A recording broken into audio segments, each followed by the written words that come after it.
Loyola Dons under Coach Joe Bruin are 7-1-1 in varsity MASA conference football versus the Calvert Hall Cardinals. Coach Augie Maselli watches as his team falls to a 2-9 record. John Saunders and Scott Garceau will have all the exciting game action. Today's game is brought to you in part by your Baltimore area Toyota dealers. The cars, the trucks, the vans. Who could ask for anything more? Santoni Supermarkets, where serving you is our pleasure. The Maryland State Lottery, come on and play. Amico, your car knows. Giant Food, where caring about quality and value is only the beginning. And by your participating Nissan dealers, where the Nissan Challenge is on. It's your Nissan dealer's biggest selling event and the best time to buy a Nissan.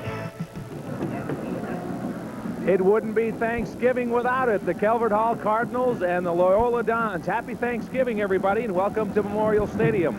Scott Garceau and John Saunders to bring you the 66th meeting, and it's always something interesting, John, in this one. Well, I remember last year when we were here, and we were amazed that after 65 games, they were tied at 28 wins apiece and 8 ties. Now, 29-28. The last 7 have gone to Calvert Hall, despite the fact that really the last 3 years, the Loyola Dons have been favored. Well, in this game today, maybe on paper it doesn't look like it means a lot, but it really does. Anytime these teams get together, first of all, for Loyola, it means the #1 ranking in the area polls. They're currently the #1 team in the area.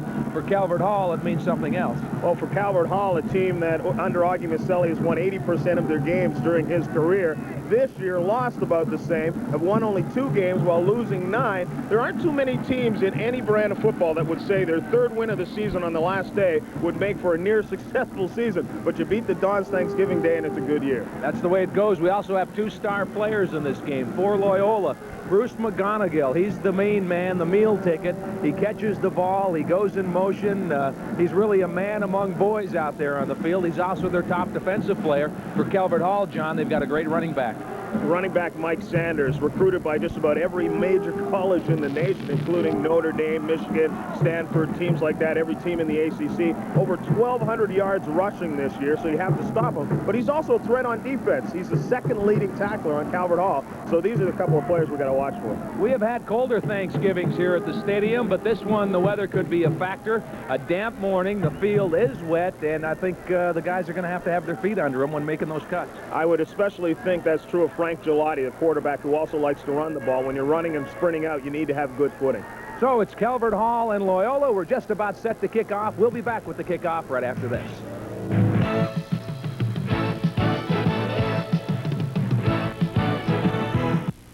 Excitement's in the air now at Tate Dodge. Tate's just unloaded a huge shipment of new Dodge cars and trucks. Excitement's in the air. Tate now has 8.6% APR financing or $500 cash back on selected models. Plus savings up to $550 on models available with special equipment packages. Excitement's in the air. Hurry for your great Tate deal on a new Dodge car or truck today at Tate Dodge, Ritchie Highway, Glen Burnie. Nobody has what Tate has. Now get deep discounts at Tate Nissan in Annapolis. It's not safe for a child to walk alone in an isolated area. Please tell your child why, and please look for the Channel 2 Missing Children Network poster at Amico stations, local libraries, and other public places. If you think you recognize a child, call 1-800-235-3535, the Missing Children Network. Join Mayor William Donald Schaefer and the Handel Choir in a free concert sing-along Sunday, December 8th, 4 p.m. at the Baltimore Convention Center.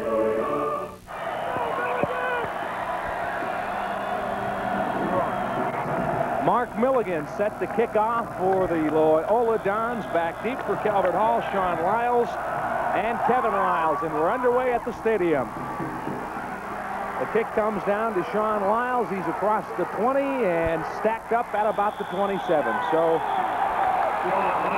the Calvert Hall Cardinals will start on their own 27 here. In the backfield for the Cardinals, the quarterback is Chris Marzullo. He's a senior. He's joined in the backfield by fullback Pat McGovern.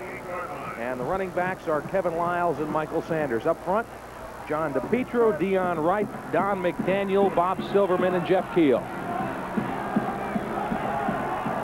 Sean Lyles split to the near side. You're looking at quarterback Chris Marzullo. And he's going to throw on first down, rolling out now. He's going to keep it 35, 40. He's got the first down. He's all the way up close to midfield. Finally tackled at the 47 by Bruce McGonigal. 21 yards on the pickup, John.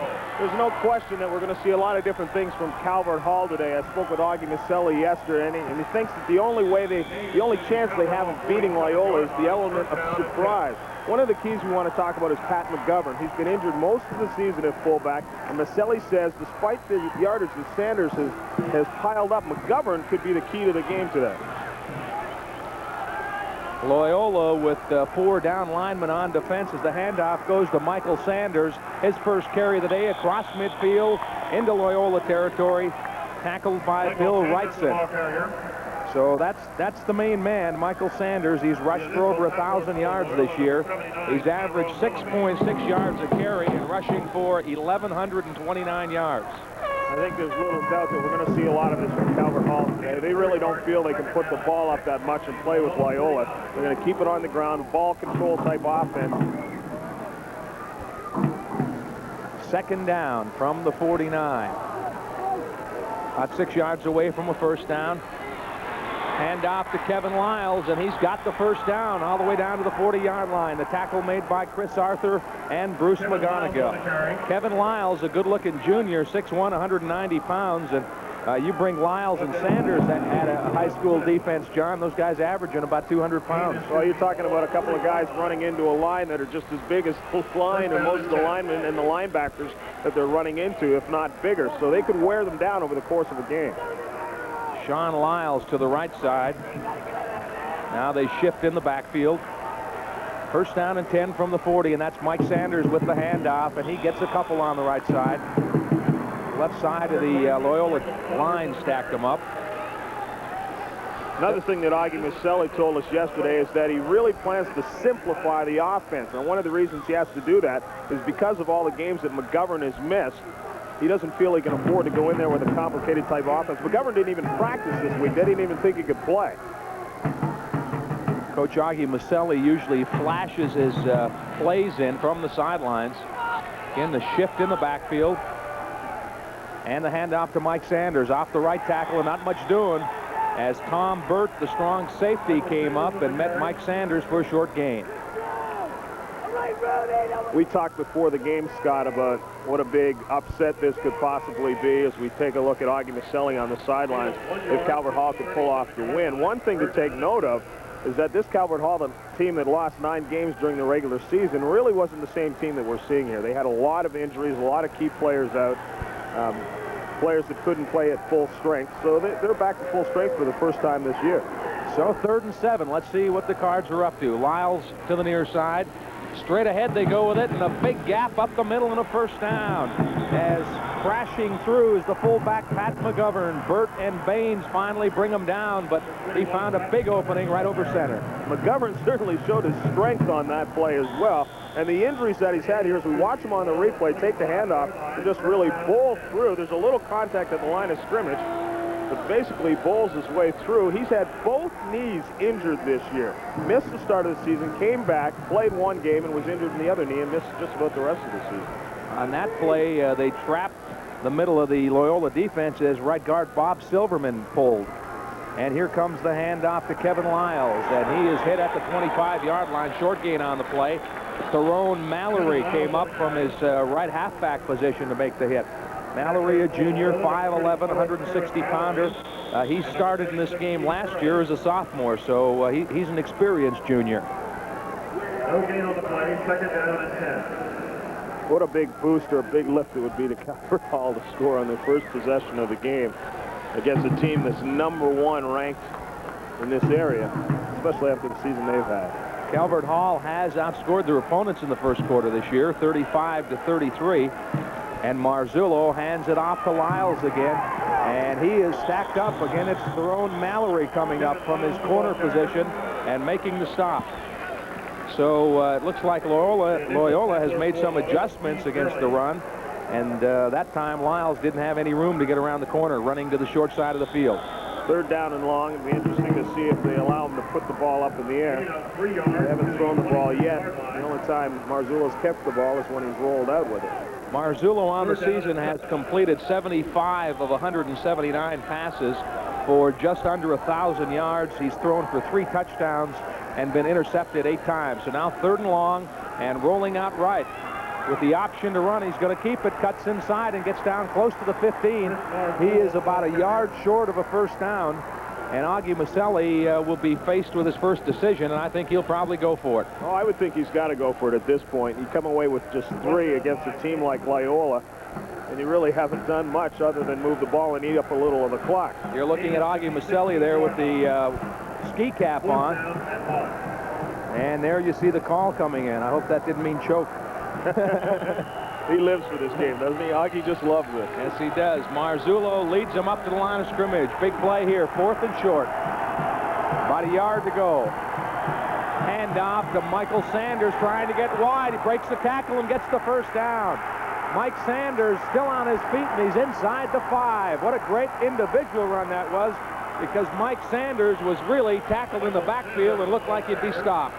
He picks up 13 yards on this, and it looks like the gamble was not going to pay off. Sanders was completely trapped up in the backfield. I think it was Willoughby who had him in the backfield. Good penetration. He gets both arms around him, but he shows his good strength, and then great speed when he burst through and breaks a couple of more tackles. Strength, speed, and also balance, John. He was hit and really kept his feet. So it's 1st and goal from the 4. Loyola has taken the opening kickoff and marched right down the field. Scoreless in the first quarter. Marzullo gives it straight ahead to his fullback. That's Pat McGovern. He may have gotten a yard right into the heart of that Loyola defense. There's Chris Marzullo looking over to his bench, trying to get the next play from head coach Augie Maselli.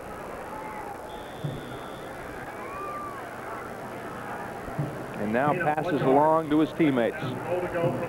Ball is marked right on the 3, 2nd and goal. Slot back to the right side. Marzullo gives it to Sanders. Little opening, cuts inside, may have got a yard down to the 2. Tough yards down there. Chris Arthur, strong inside linebacker, made the stop. Arthur's a senior, 5'10", 175-pounder. There was some penetration on that play, and Sanders actually got tripped up in the backfield, or with his strength, I think he could have made it through. It was Keel who managed to get through the right tackle. He's another one who's being heavily recruited. So here come the Cards on 3rd and goal. 2 yards away from pay dirt. Marzullo gives it to Sanders again off right tackle, touchdown. Michael Sanders takes it in over right tackle, and the guy they like to run behind is that big Jeff Keel, John, 240-pound senior, and that time Mike Sanders had a lot of room. That drive, a tremendous drive, 76 yards in 13 plays. And if anybody thought this was going to be an easy win for Loyola, they just got a wake-up call. You just watch Sanders again going behind Keel and McGovern. The fullback goes through, throwing the key block that gets him across for the touchdown. And you're right, at this point, this has got to be a great big boost for a team that's won only 2 games. Bill Karpovich with the point-after attempt. The kick is up, and it is good. So Karpovich tacks on the point after the touchdown by Mike Sanders. So Calvert Hall on top, 7-0. We've got 4:55 to play in the first quarter.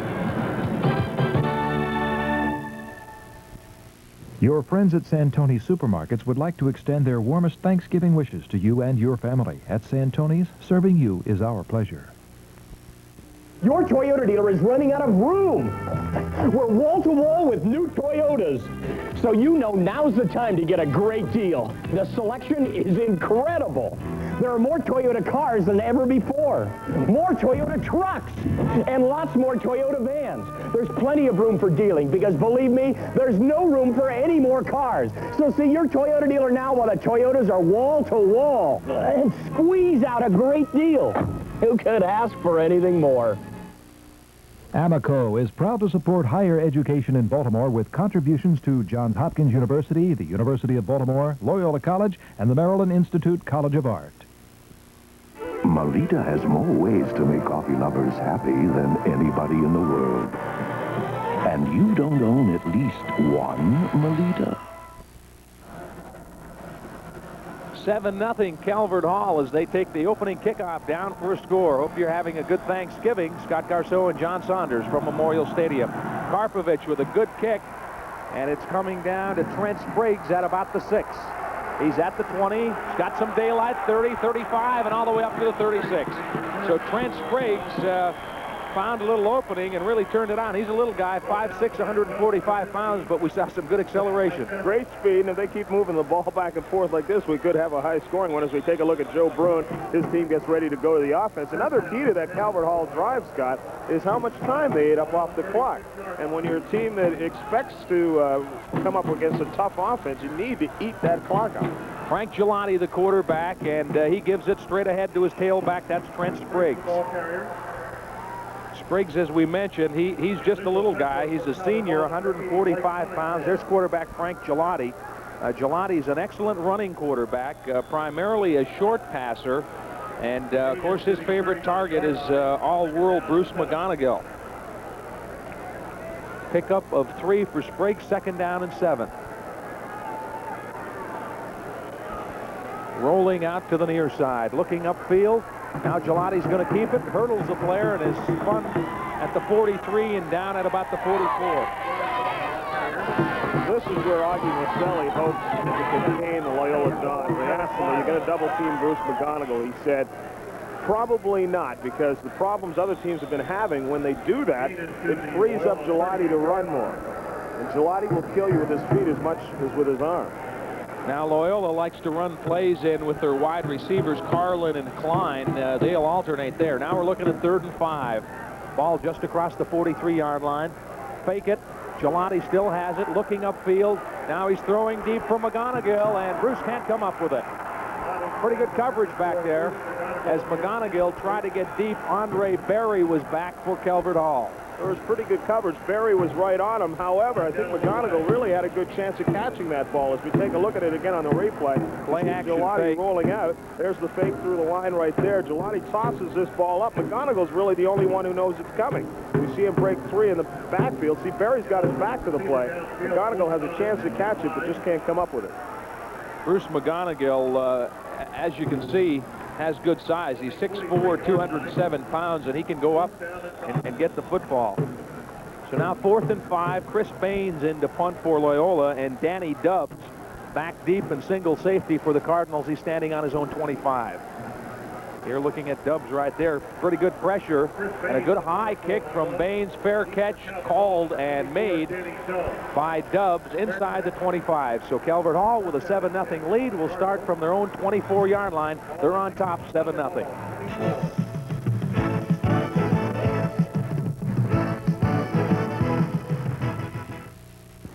I think Giant cares about me.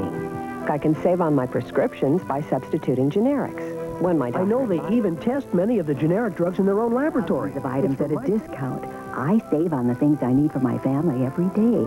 And we check our own blood pressure for free when we visit. I have confidence in them.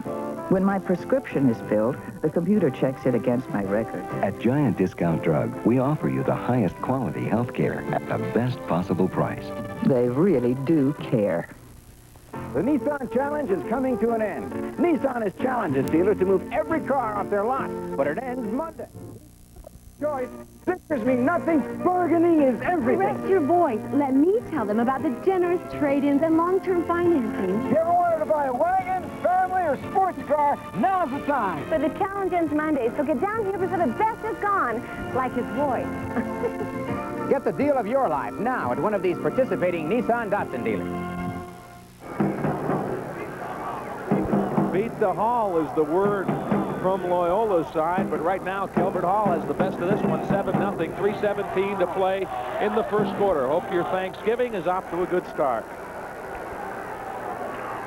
Chris Marzullo calling signals for the Calvert Hall Cardinals. And Marzullo gives it to his fullback. Ball is loose, but it's recovered by the quarterback. Marzullo heads up. McGovern had coughed it up, and it was laying there. It was there to be had, John. It was a good thing Marzullo was quick on the spot, because a couple of other players who were right beside the ball had no idea. Loyola might have got in. It's tough to see whether it's a helmet. No, it's a hand. Gets poked free. Pokes the ball loose. Marzullo's quick to jump on it. So they lost about a yard on that. 2nd and 11, and Marzullo drops straight back, looking to throw. He's throwing deep, and it's incomplete.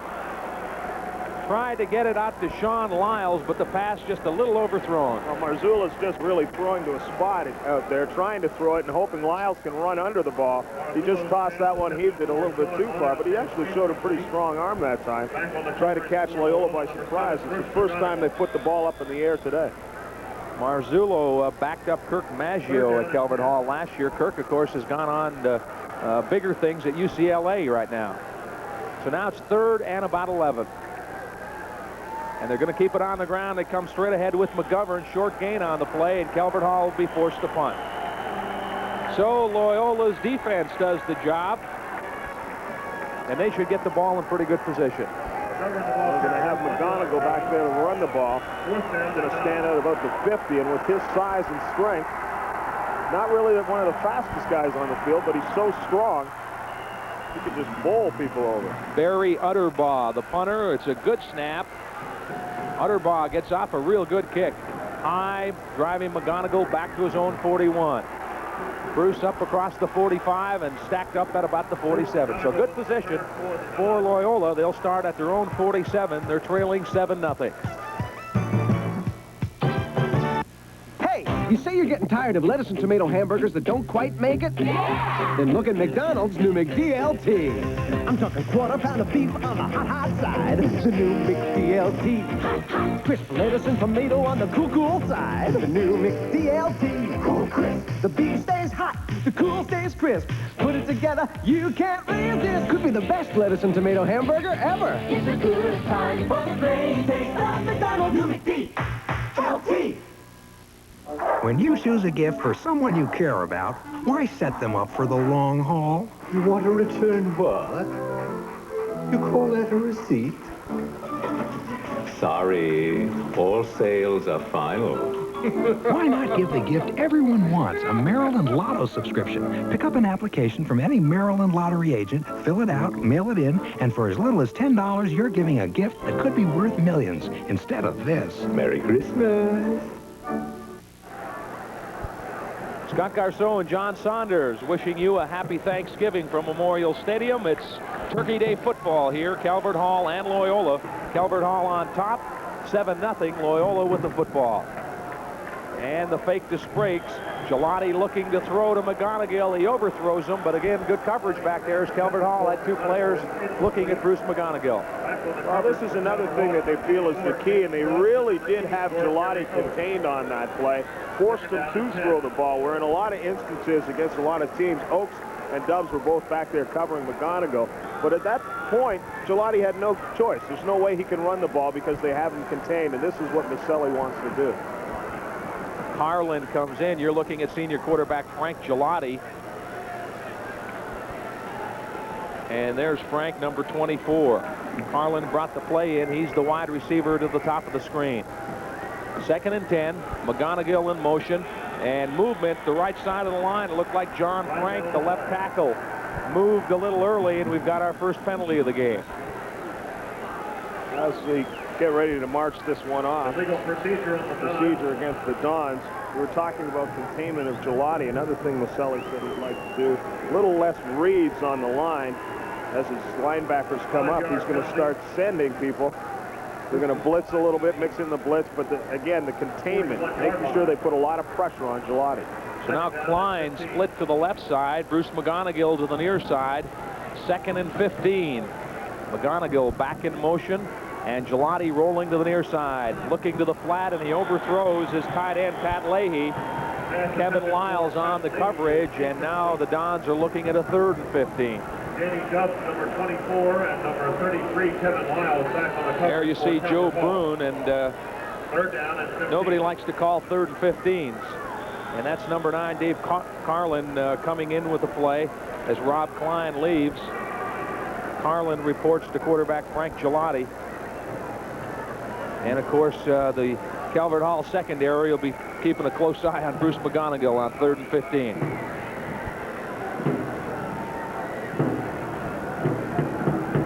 Kevin Lyles taking a look at McGonigal as Gelati rolls. Now looks back the other way and goes to his tight end Leahy, but a good tackle on the play as Leahy is stopped short of the 50-yard line. Andre Berry came up. Interesting play, John, in that Gelati rolled to the near side and then threw back to the opposite side to his tight end. Well, there's no question that Maselli and the Cardinals are going to keep their eye on McGonigal, and that's what they were hoping for. Gelati rolled to McGonigal's side of the field, just kind of pumped and looked over that way and threw back the other way, but he didn't really fool anybody. Chris Baines in to punt. 1:18 to play in the first quarter.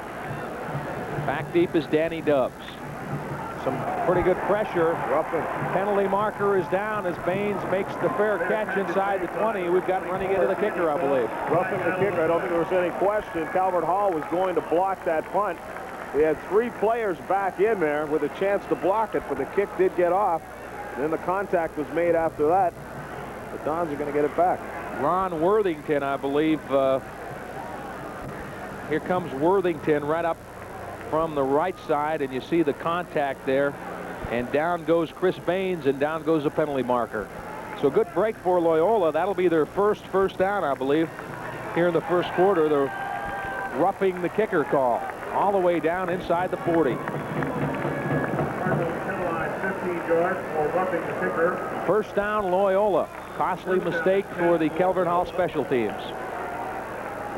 Rob Klein goes to the left side.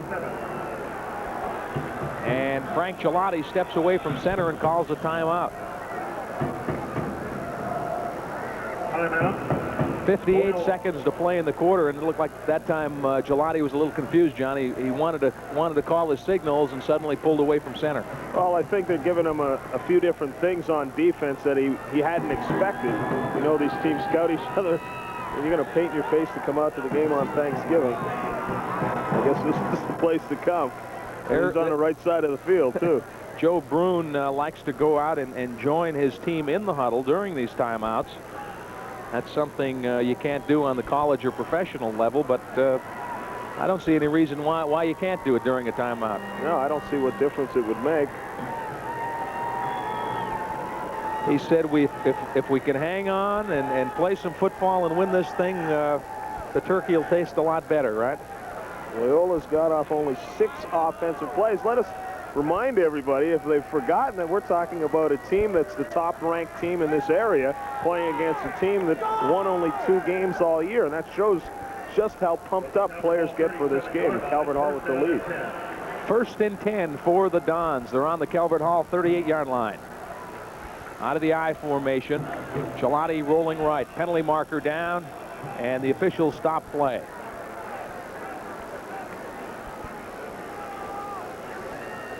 Call is going to go against Loyola.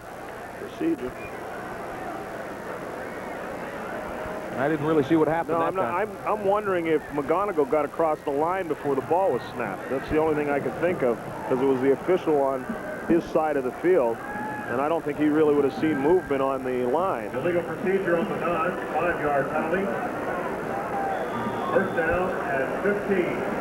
Carlin replaces Klein as Joe Brune continues to shuttle in plays. Wasn't that guy here last year? That back looks familiar, doesn't it? He looks better from that side. 1st and 15. Mix up in the backfield, and Gelati's going to be dropped for a loss as Hollins had closed in on him and put him down, and somebody missed the play there because Frank Gelati turned around. There was nobody to give the ball to. He turned around ready to give the handoff, and everybody else was gone. Whoever was supposed to get the ball thought they were supposed to be blocking, and vice versa. Gelati was trapped up in the backfield for a loss. Loss of 3 yards, 2nd down. Clock running with 28 seconds left in the first quarter. If they keep it on the ground, this may be the last play of the quarter, and Gelati does as he hands off to his fullback straight ahead. Stan Gurley. And Gurley gets a couple on the play, and that'll probably end the quarter, as you see the final seconds being counted down. So Mike Sanders with the only score in this quarter. Karpovich added the point after. We played one at the stadium, and it's Calvert Hall 7, Loyola nothing.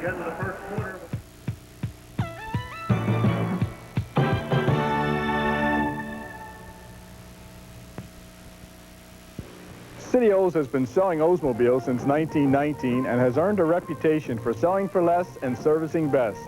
But new Oldsmobiles aren't the whole story. At City O's, you can always count on service satisfaction, whether it's parts, body shop repairs, or mechanical services that you need.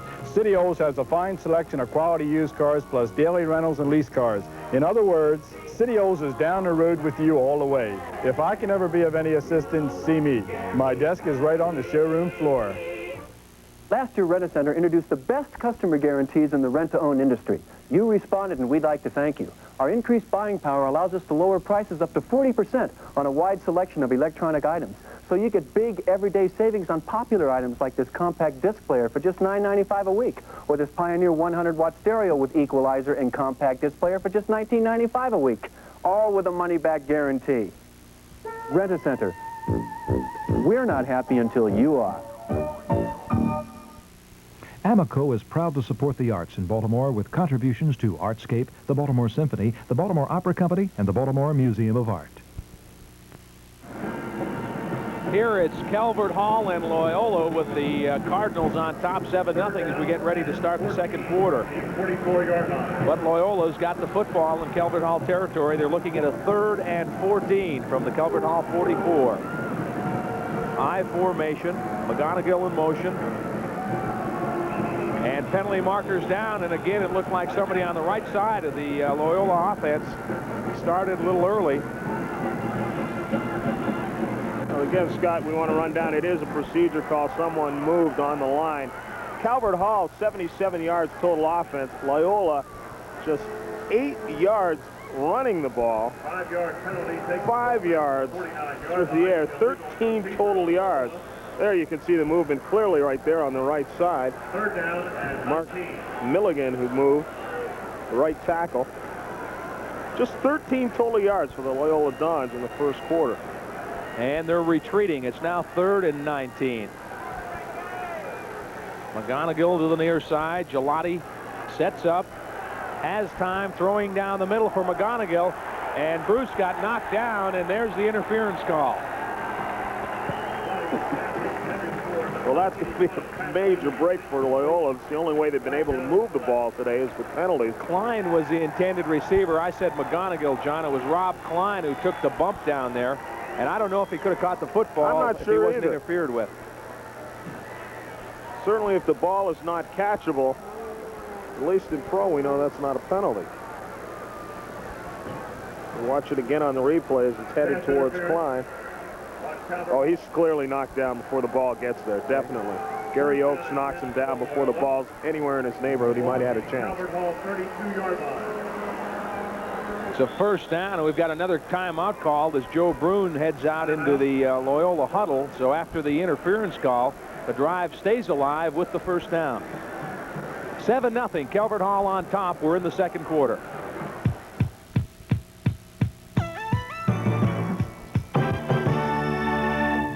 McDonald's new McDLT could be the best tasting lettuce and tomato hamburger ever.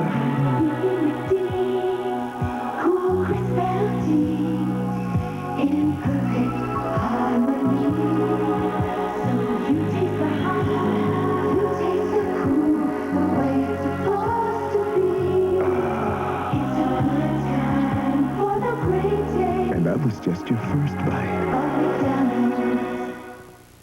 Catalog showrooms sure are a lot of fun. Excuse me, pardon me, I'd like... The cashier 27. I'd like this. We're out. You'll have to special order. Cashier 59. I want a special order. Special order? Fill out this form. Come to Luskin's. If you see it on our floor, we've got it in our store with full factory warranties. For in-stock selection, there's Luskin's. Then there's everybody else. Loyola trailing 7-0, has it 1st and 10 on the Calvert Hall 32-yard line.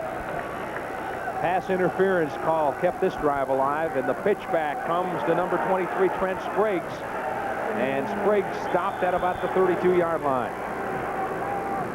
Mike Sanders, who is the leading rusher for the Cardinals, is also one of their leading tacklers. He's a middle linebacker and made the stop that time. There you see Trent Spriggs.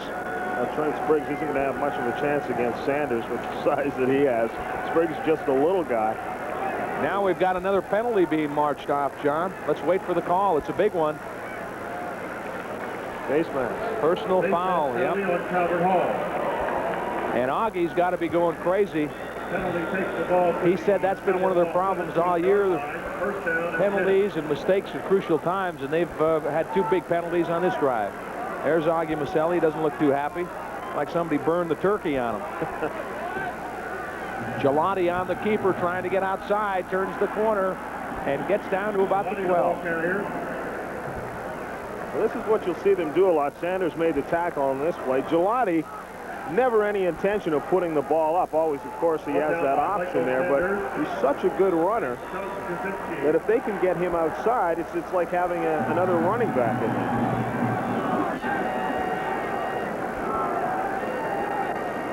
Second and 8 now as Gelati brings him up. Carlin to the near side, split wide. Gelati gives it straight ahead to Gurley. He's got some room on the right side and plows down to about the 6. Steve Gurley, the fullback. He's a senior, 6 feet, 185 pounds. He's rushed for 426 yards and 10 touchdowns. He's the guy that takes it in the end zone. He scored 62 points. He showed good quickness on that. But I think another thing that's key to Gelati running outside, Scott, is that a lot of people start keying on him. I think when they saw him make the handoff, a lot of people thought that was going to be the fake, and we're still keying on Gelati. Gurley just takes the ball and busts through the hole. First and goal. They're about 5.5 yards away, and straight ahead it's Gurley again. He's close to the goal line. He's inside the 1. Steve Gurley, the ball carrier. Steve Gurley right over the center of the line. Guys like Joe Bresci, Chris Arthur, and Tom Healy throwing the blocks. And the Loyola Dons are just a yard away from tying this thing up with the point after. You had to be impressed with Gurley on that one. He was hit at the 3-yard line and made a strong spinning move and very nearly got it into the end zone. Still got it down to the 1 and possibly inside the 1-yard line. Calvert Hall brings in some reinforcements for their goal line defense. Jeff Keel checks in, and Gurley's got the handoff and the touchdown. So Steve Gurley takes it in, and we're now a point away from being tied. Gurley, 84 carries on the season, 426 yards, but most importantly are the touchdowns that he puts on. He's the Rick Bedinek of this team when he gets down close. He's the guy they're going to go to punch it through. You can see a few of the fans enjoy what they've seen so far. And they're not going to go for the kick, John. The Dons are going to go for 2. So Frank Gelati will try to get it in for 2. McGonigal in motion. Gelati fakes the handoff, rolling right, throwing down the middle. It's complete. He found Gurley over the middle. Or check it, it's Tom Burt, number 35. Burt makes the 2-point conversion, and the Loyola Dons take an 8-7 lead. That's a big play. It certainly is as they take a 1-point lead in the game, but you watch as Gelati rolls out. Here's, first of all, the touchdown, the handoff to Gurley. Not only is he strong, but he's got good quickness, good burst of speed through the hole. He follows the left side of his line.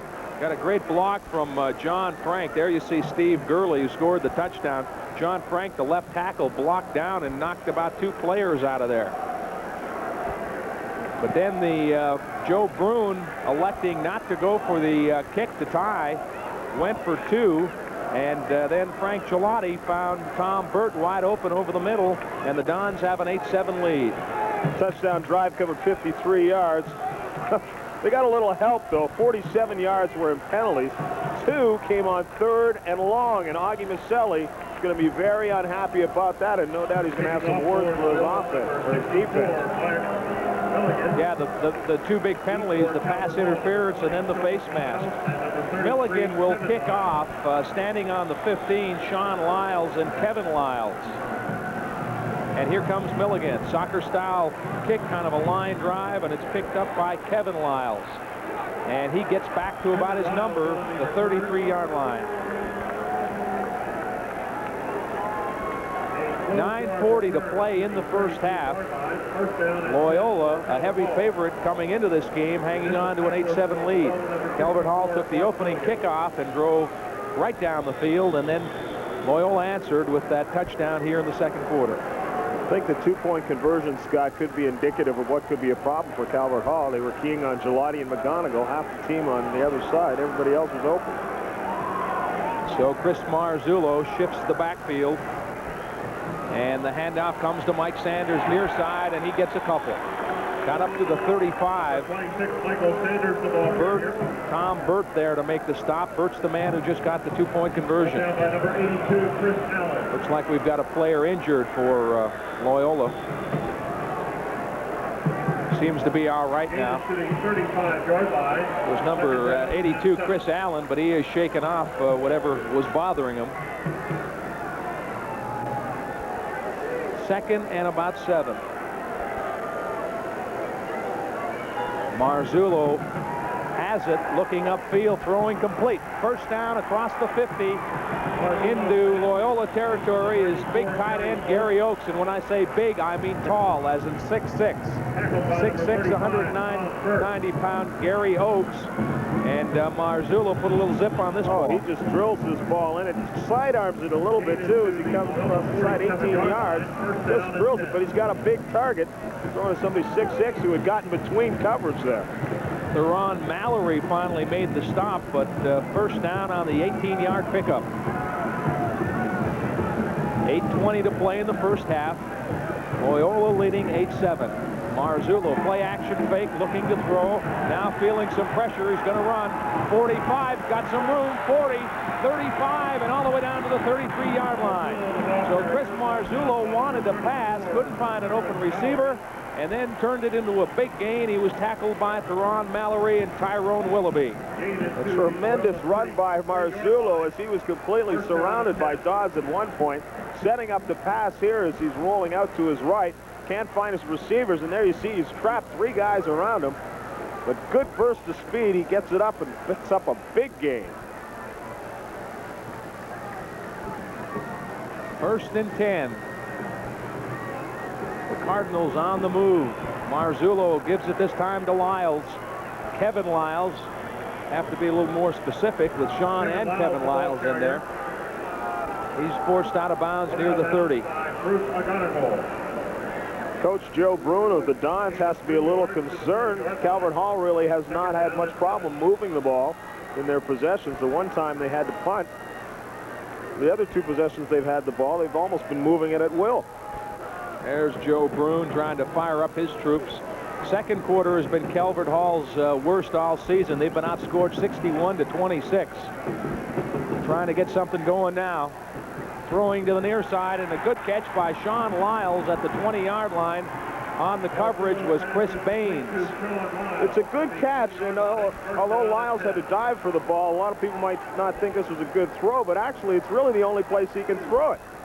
Lyles is covered on this one, and as Marzullo puts the ball up, if he puts it anywhere else, it's going to be knocked down or picked off, and he just puts it in a spot where Lyles can dive for the ball and make a good catch. Was a good throw, even though Marzullo threw it off the wrong foot. First and 10 from the 20. This is Mike Sanders. Lost his footing that time as he tried to cut upfield, and he's dropped for a short loss. Brought down by Calvert. Loss of 1 yard on the play. Chris Allen was there to make the stop, but that time I think the wet field had more to do with it than anything. They're also inside where the sod covers the infield of the baseball infield. Marzullo's calling for a timeout, and that's extra sod that's put down there, and the footing there is not going to be as good as anywhere else. 6:50 to play in the first half. 8-7, Loyola leading Calvert Hall at the stadium.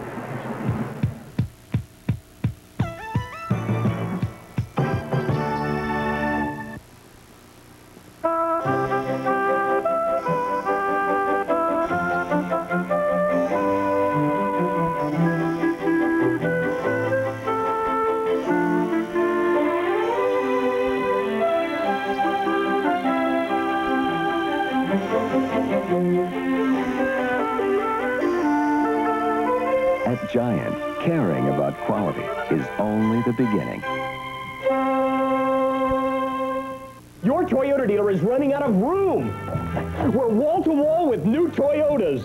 So you know now's the time to get a great deal. The selection is incredible. There are more Toyota cars than ever before. More Toyota trucks. And lots more Toyota vans. There's plenty of room for dealing because, believe me, there's no room for any more cars. So see your Toyota dealer now while the Toyotas are wall to wall. And squeeze out a great deal. Who could ask for anything more? Just about set to get back at it as Joe Brune trots off the field. His Loyola defense in a little trouble now. 2nd and 11, Calvert Hall. They've got it on the Loyola 20. Marzullo, fumble. The ball is loose, and Loyola has it. Chris Baines recovered the fumble, and Loyola comes up with a big play as Calvert Hall was on the move. He was hit. A little misdirection. I'm not sure whether or not the handoff was ever a good handoff. We watch it again on the replay. It looks like he might have just put the ball on his hip a little bit. He did get a little bit of possession, but never really had control of it. It was an inside handoff, and whatever it was, it sure wasn't clean. And here comes Loyola with Steve Gurley. So we're seeing a lot more of Gurley the first possession or two, John. We didn't see much of him, but apparently Loyola has decided to pound that running game a little bit and use him between the tackles. Well, I think also they're probably thinking that they're watching Trent Spriggs, going to key on Spriggs, who was their leading ground gainer. We take a look at our sideline camera. I think that's Rick White down there. I was in focus, too. That's what I like about Rick. Gelati on the keeper, up across the 30, and he has a first down. He's up to the 31 or 32-yard line. David Bonhoff brought him down. So that's where Gelati can hurt you. He's not going to throw deep on you too often, kind of a controlled passing game, but he can get you on the ground. Hey, Lou. Lou Kimmel trying to keep warm. What's that P on his hat there? I'm not sure what that is. Paulie, I think. 1st and 10. Gelati looking over the defense and rolling to the near side. Knocked out of bounds up around the 35. Andre Berry pushed him out. You mentioned Paulie, Scott. We should remind people to get out here this afternoon for the Paulie City game. That really is the longest running rivalry in the city. It actually runs longer than this game, and it'll be a great game. Paulie, of course, lost. Looking at Jerry Kirk, he says, this is warm. I'm from Minnesota. This isn't well. But Paulie's lost 3 games in the last 2 years, and another good team should get out and see the Paulie City game. Handoff straight ahead. It's Steve Gurley, and a pretty good gain up close to the 40-yard line. So right now, the guys up front for Loyola are doing a good job at opening up some holes. I think another thing that's important for the Dons at this point is when they have gone to the pass or tried to go to the pass, there's been pretty good coverage. And Augie Maselli told us that that's been Calvert Hall's problem in their secondary this year. We've got a timeout, and Calvert Hall wants to get things organized on the defensive side. They've got a coach out on the field, and time is stopped. 5:02 to play in the first half. It's 8-7 Loyola.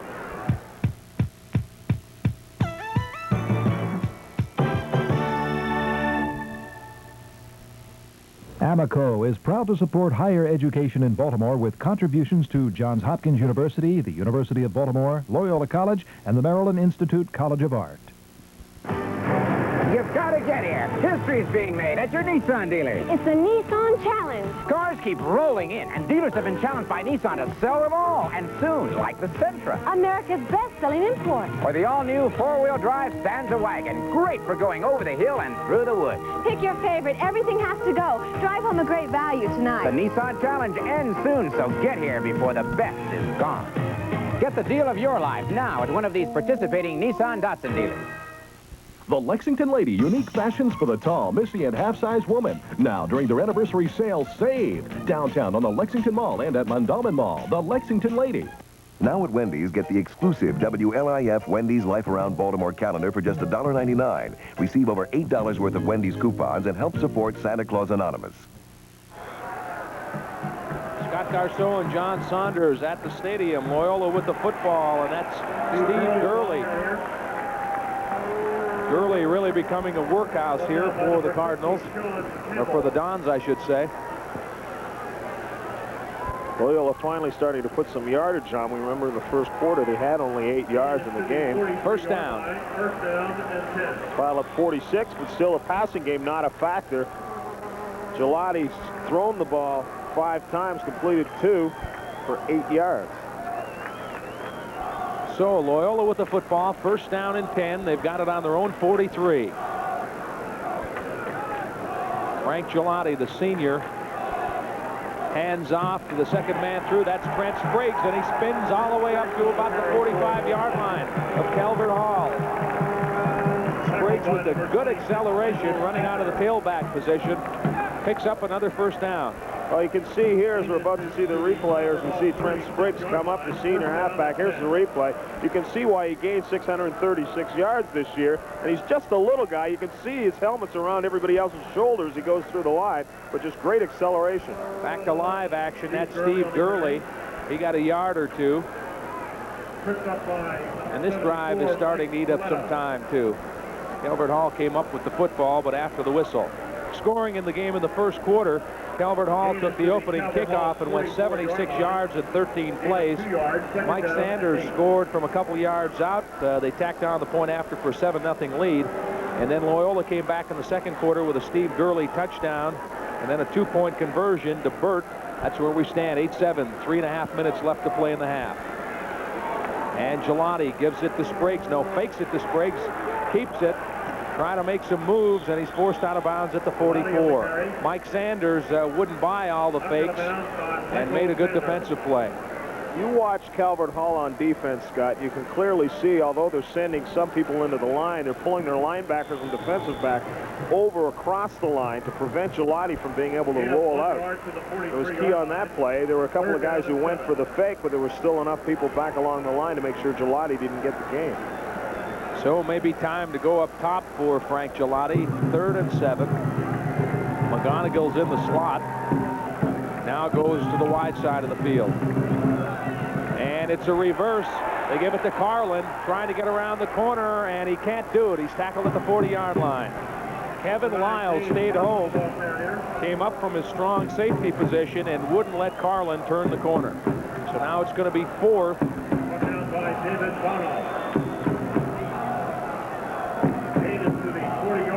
They've got about 4 or 5 yards to go for a first down.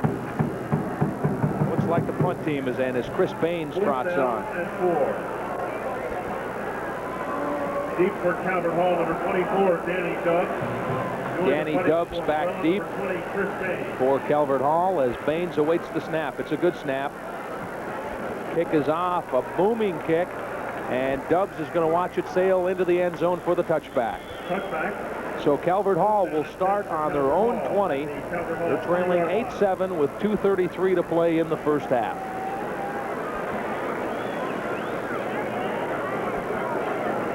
The 66th meeting between these two schools, and last year we saw Calvert Hall break the tie, John, to take an edge in the series. They broke the tie. Who are these guys up there?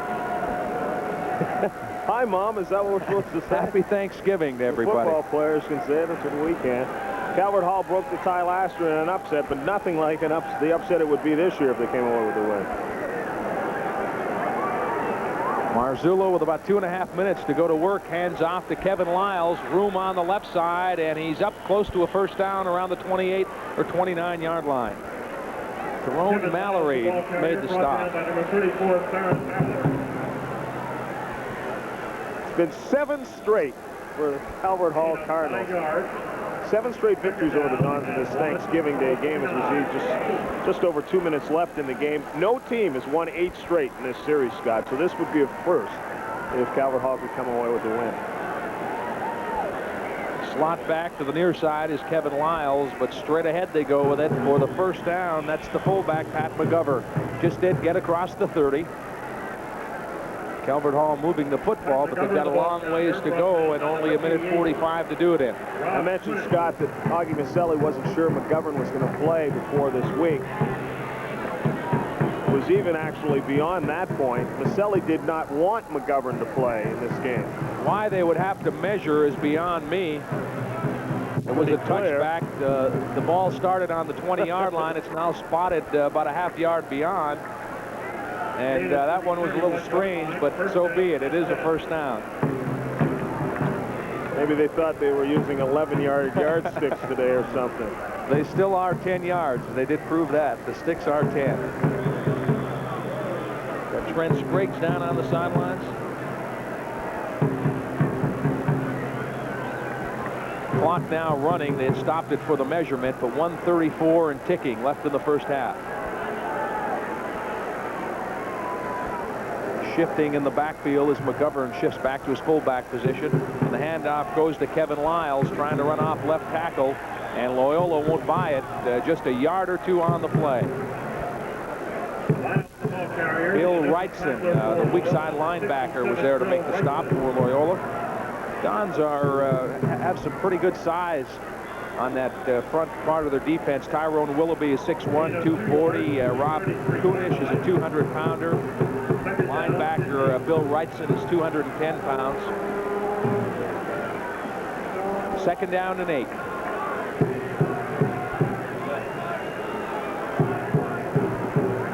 Marzullo fakes inside, wants to throw, throws it to the near side to Kevin Lyles. Good move. Kevin on his feet and knocked out of bounds at the 40. He's about a yard short of a first down. Chris Baines forced him out. Clock stopped with 38 seconds left in the half. What do you think, John? Time to put it up a little bit, throw it upfield, and hope you can get a break, hit a long completion, maybe get an interference? I would say at this point, you know, you're not going to score from where you are one way or the other. Put the ball up in the air. Even if it is picked off, you got to figure that it's going to be deep unless the guy runs it all the way back. You're not going to be in any real trouble. We were watching Bill Karpovich in warm-ups, the field goal kicker, and he was hitting them from around 35. So Marzullo trying to get Sean Lyles deep, and now waits too long, and he's sacked by Chris Allen. Big play from Chris Allen as Marzullo just waited too long, John. He definitely waited too long. With the speed that the receiver has, I think he should have gone ahead and put the ball up. There really wasn't a lot to lose. The defender had his back to the play. I don't think there was really a chance for an interception, and now he's sacked. And with just over 20 seconds left, 21 seconds left, it's taken away a good shot at scoring. Joe Brune walking out like he's going to remove his pitcher, taking a slow stroll out to the huddle. There'll be a lot of people listening to the game who didn't know coaches were allowed on the field, be wondering who this player Joe Brune is that keeps going in and out. He's the man with the white helmet right there. That's right, and that's been made white by 7 straight losses probably. Coaching will do that to you, but Joe's had that helmet for a long time. Really emotional, John. The other day when we went out to practice, I asked him about I asked him if this would be an emotional game for him, the fact that Gelati and McGonigal and some of those kids he's had for 3 years would be playing their last game, and they've accomplished a lot. They're on top of the polls this year, and he started to answer my question in the interview we did, and actually we had to stop because he got choked up and got very emotional. So it does mean a lot to him, and you do grow real close to your players in the time he's had with them. Well, I think even more so, Scott, at the high school level than at college or pro. Coaches get close to their players because they take what are basically kids and they pass them on almost into manhood. They see these kids grow up. They see them develop physically, develop mentally, become good ball players. So definitely emotional, especially when you get into a game like this. As soon as our camera gets off the field, we'll get back to action. Barry Utterbaugh back to punt. Utterbaugh with a low kind of a line drive kick. McGonigal from the 36. Penalty marker down. Bruce is at the 45 and dives head first to about the 47. We had an illegal block there, a clip. Somebody looked like it happened in front of McGonigal, actually. 11 seconds left in the half. And the call will go against Loyola. There's Bruce McGonigal. He's got a college future ahead of him. Some people think that his best position in college may be on defense. He really has a nose for the ball. He's playing at about 207 pounds now at free safety, but he may be projected as a linebacker. You were saying, Scott, you were out to see their practice the other day and talked to Joe Brune, saying that McGonigal is still growing, still getting bigger, and you're right. In college, if he gets up around 225, 230, he'll be a great linebacker because, as you say, great tackler, knows where the ball is, and gets to it quickly. So with 1 second left, they don't even get the play off. Time has expired, and that's the end of the first half. It's been a good one. And the second half should bring us some excitement because this one is close.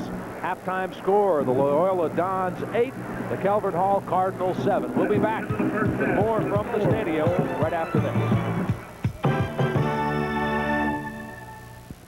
New car and truck buyers, play your hand at Jones Junction, Bel Air, and be a winner. You got to go where they'll treat you fair. Go where they really care. You'll be counting up the money you saved when the dealing's done. Take Beltway exit 32 North and corral a winning deal on any one of our 6 lines of new cars and trucks. The best deals in town are 15 minutes out of town at Jones Junction. Out here, we don't horse around when it comes to saving you money.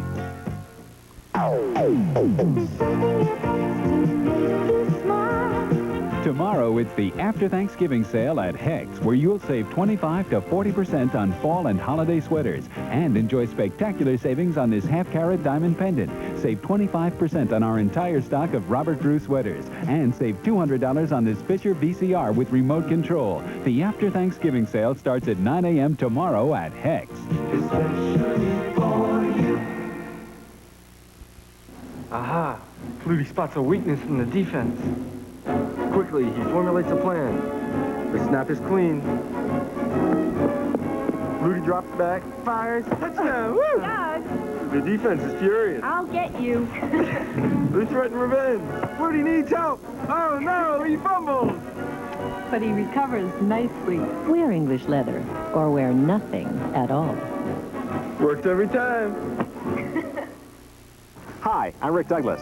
Back in October, I took you with me on a special trip along the Susquehanna River.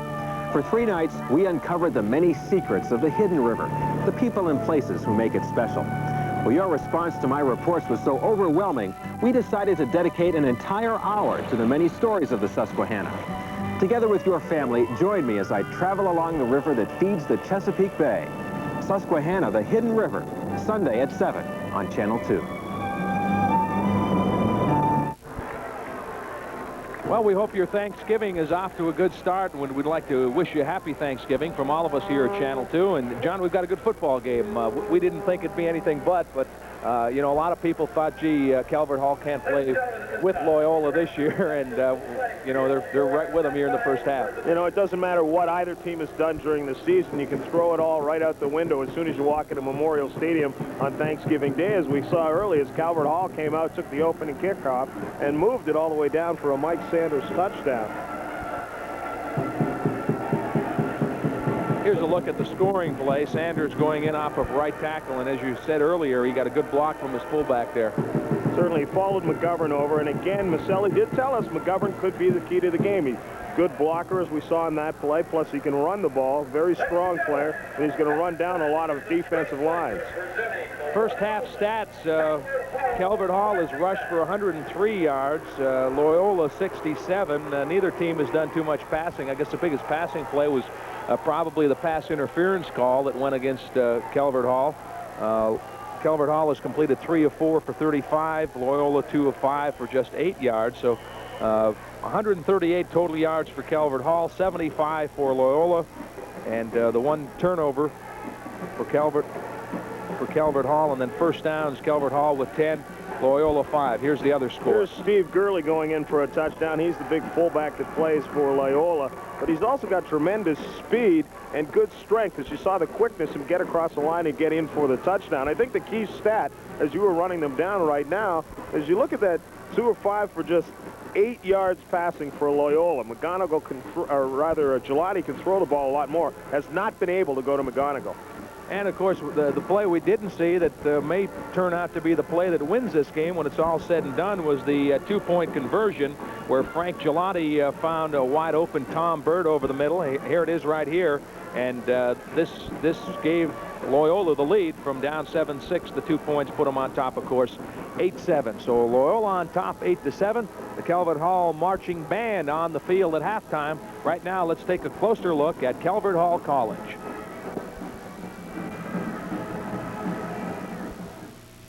On October 1st, 1985, 65 private secondary schools from across the country were called to the White House to receive the distinguished honor of exemplary school.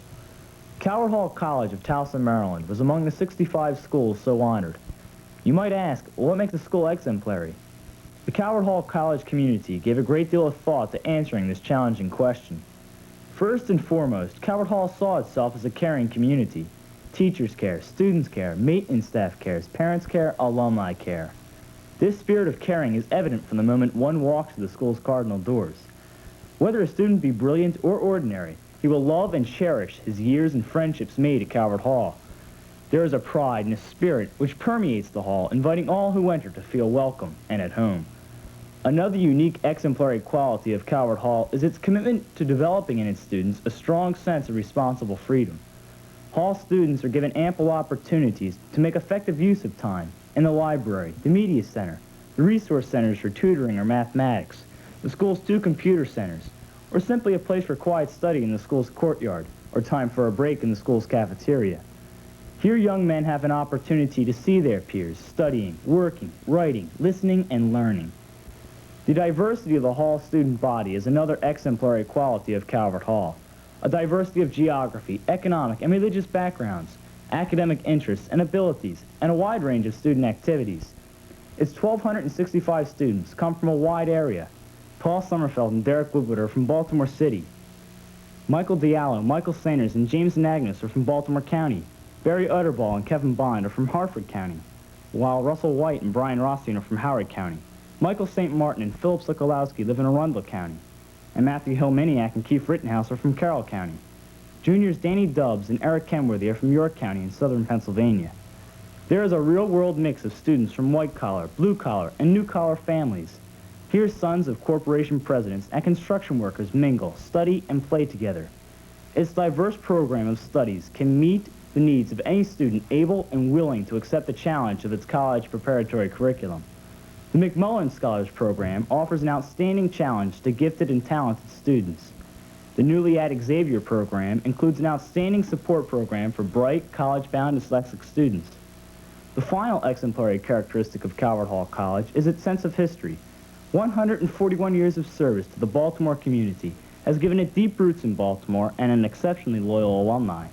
Today, the Hall's traditions respect the past, enliven the present, and give vision for the future. It is with a strong sense of loyalty that a young man graduates from the Hall. It is that loyalty which endures and bonds all who have been part of the Calvert Hall experience into the Calvert Hall family. Calvert Hall College, an exemplary school, for now and for tomorrow. So that's Calvert Hall College, and you see the Calvert Hall marching band on the field here at halftime. Loyola leading the game 8-7. We'll be back with more from Memorial Stadium right after this.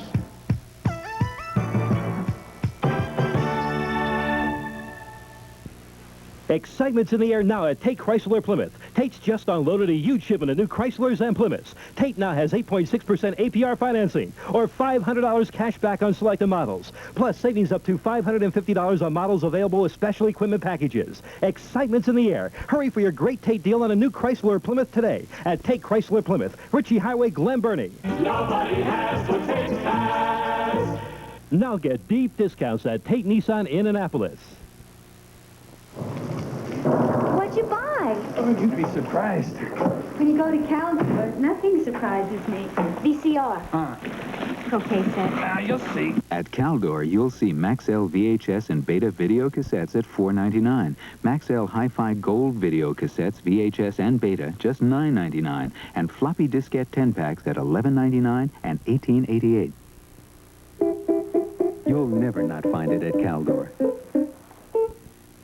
Presenting the Favor Now sale, the shoe sale you've been dreaming of. Just $12.90 on a great selection of women's dress pumps, casuals, and athletic shoes. What about men's shoes? $12.90 on selected dress shoes, casuals, and athletic shoes, too. And kids can dream for only $8.90 of all kinds of wonderful shoes. So if you love shoes, head for the Favor Now sale, now at Favor, before our shoes are all gone.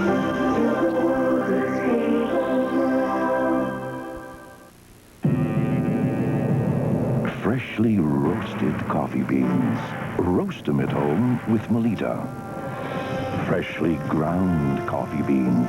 Grind them at home with Melita. And freshly brewed coffee. Brew it any way you want with Melita.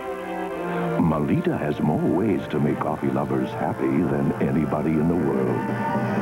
And you don't own at least one Melita? The Hall Marching Band, 100 members strong, entertaining the fans here at Memorial Stadium at halftime. Loyola leading this one 8-7. It's been a good first half. The flag line choreography for the Calvert Hall Band is designed and instructed by Natalie Rizzi, who's a junior at the Institute of Notre Dame. And the co-captain for the flag line is Katie Mullen, a senior also from Notre Dame. These two young ladies and the rest of the Calvert Hall flag line are all volunteers, and they do a great job for the Calvert Hall Marching Band. Well, we took a look at the Hall just a few minutes ago. Now let's take a look at the other half of this game. Here's a look at Loyola High School. Loyola High School is a Jesuit college preparatory school for boys that has built a reputation for exemplary secondary education for more than 130 years. Loyola's liberal arts curriculum is challenging, balancing comprehensive studies of the arts and sciences. It demands serious preparation for successful college work. Loyola is run by Jesuits, members of the religious order called the Society of Jesus.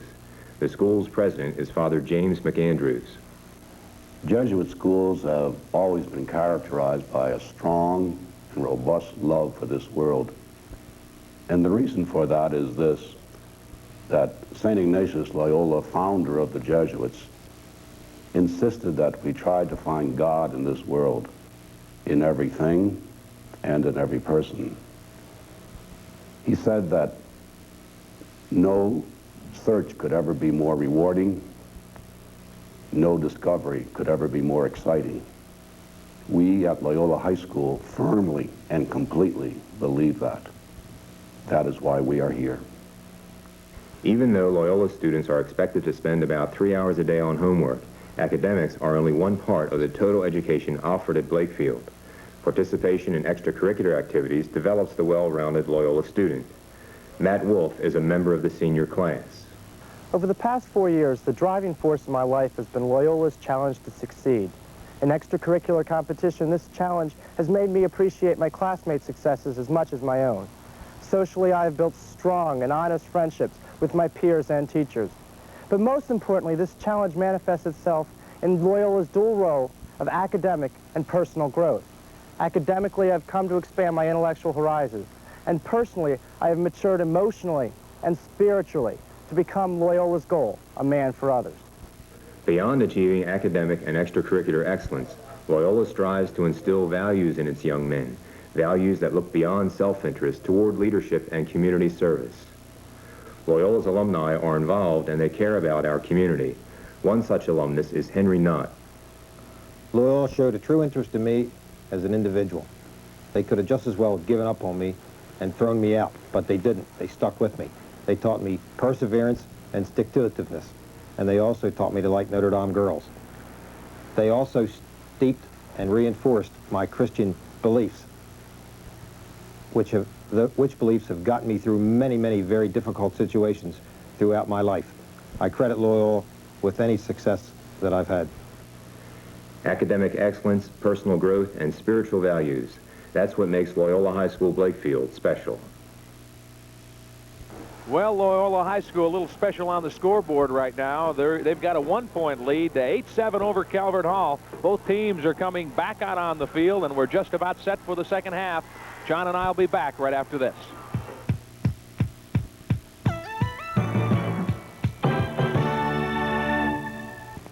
City O's has been selling Oldsmobiles since 1919 and has earned a reputation for selling for less and servicing best. But new Oldsmobiles aren't the whole story. At City O's, you can always count on service satisfaction, whether it's parts, body shop repairs, or mechanical services that you need. City O's has a fine selection of quality used cars, plus daily rentals and lease cars. In other words, City O's is down the road with you all the way. If I can ever be of any assistance, see me. My desk is right on the showroom floor. This is a test. This station is conducting a test of the emergency broadcast system. This is only a test.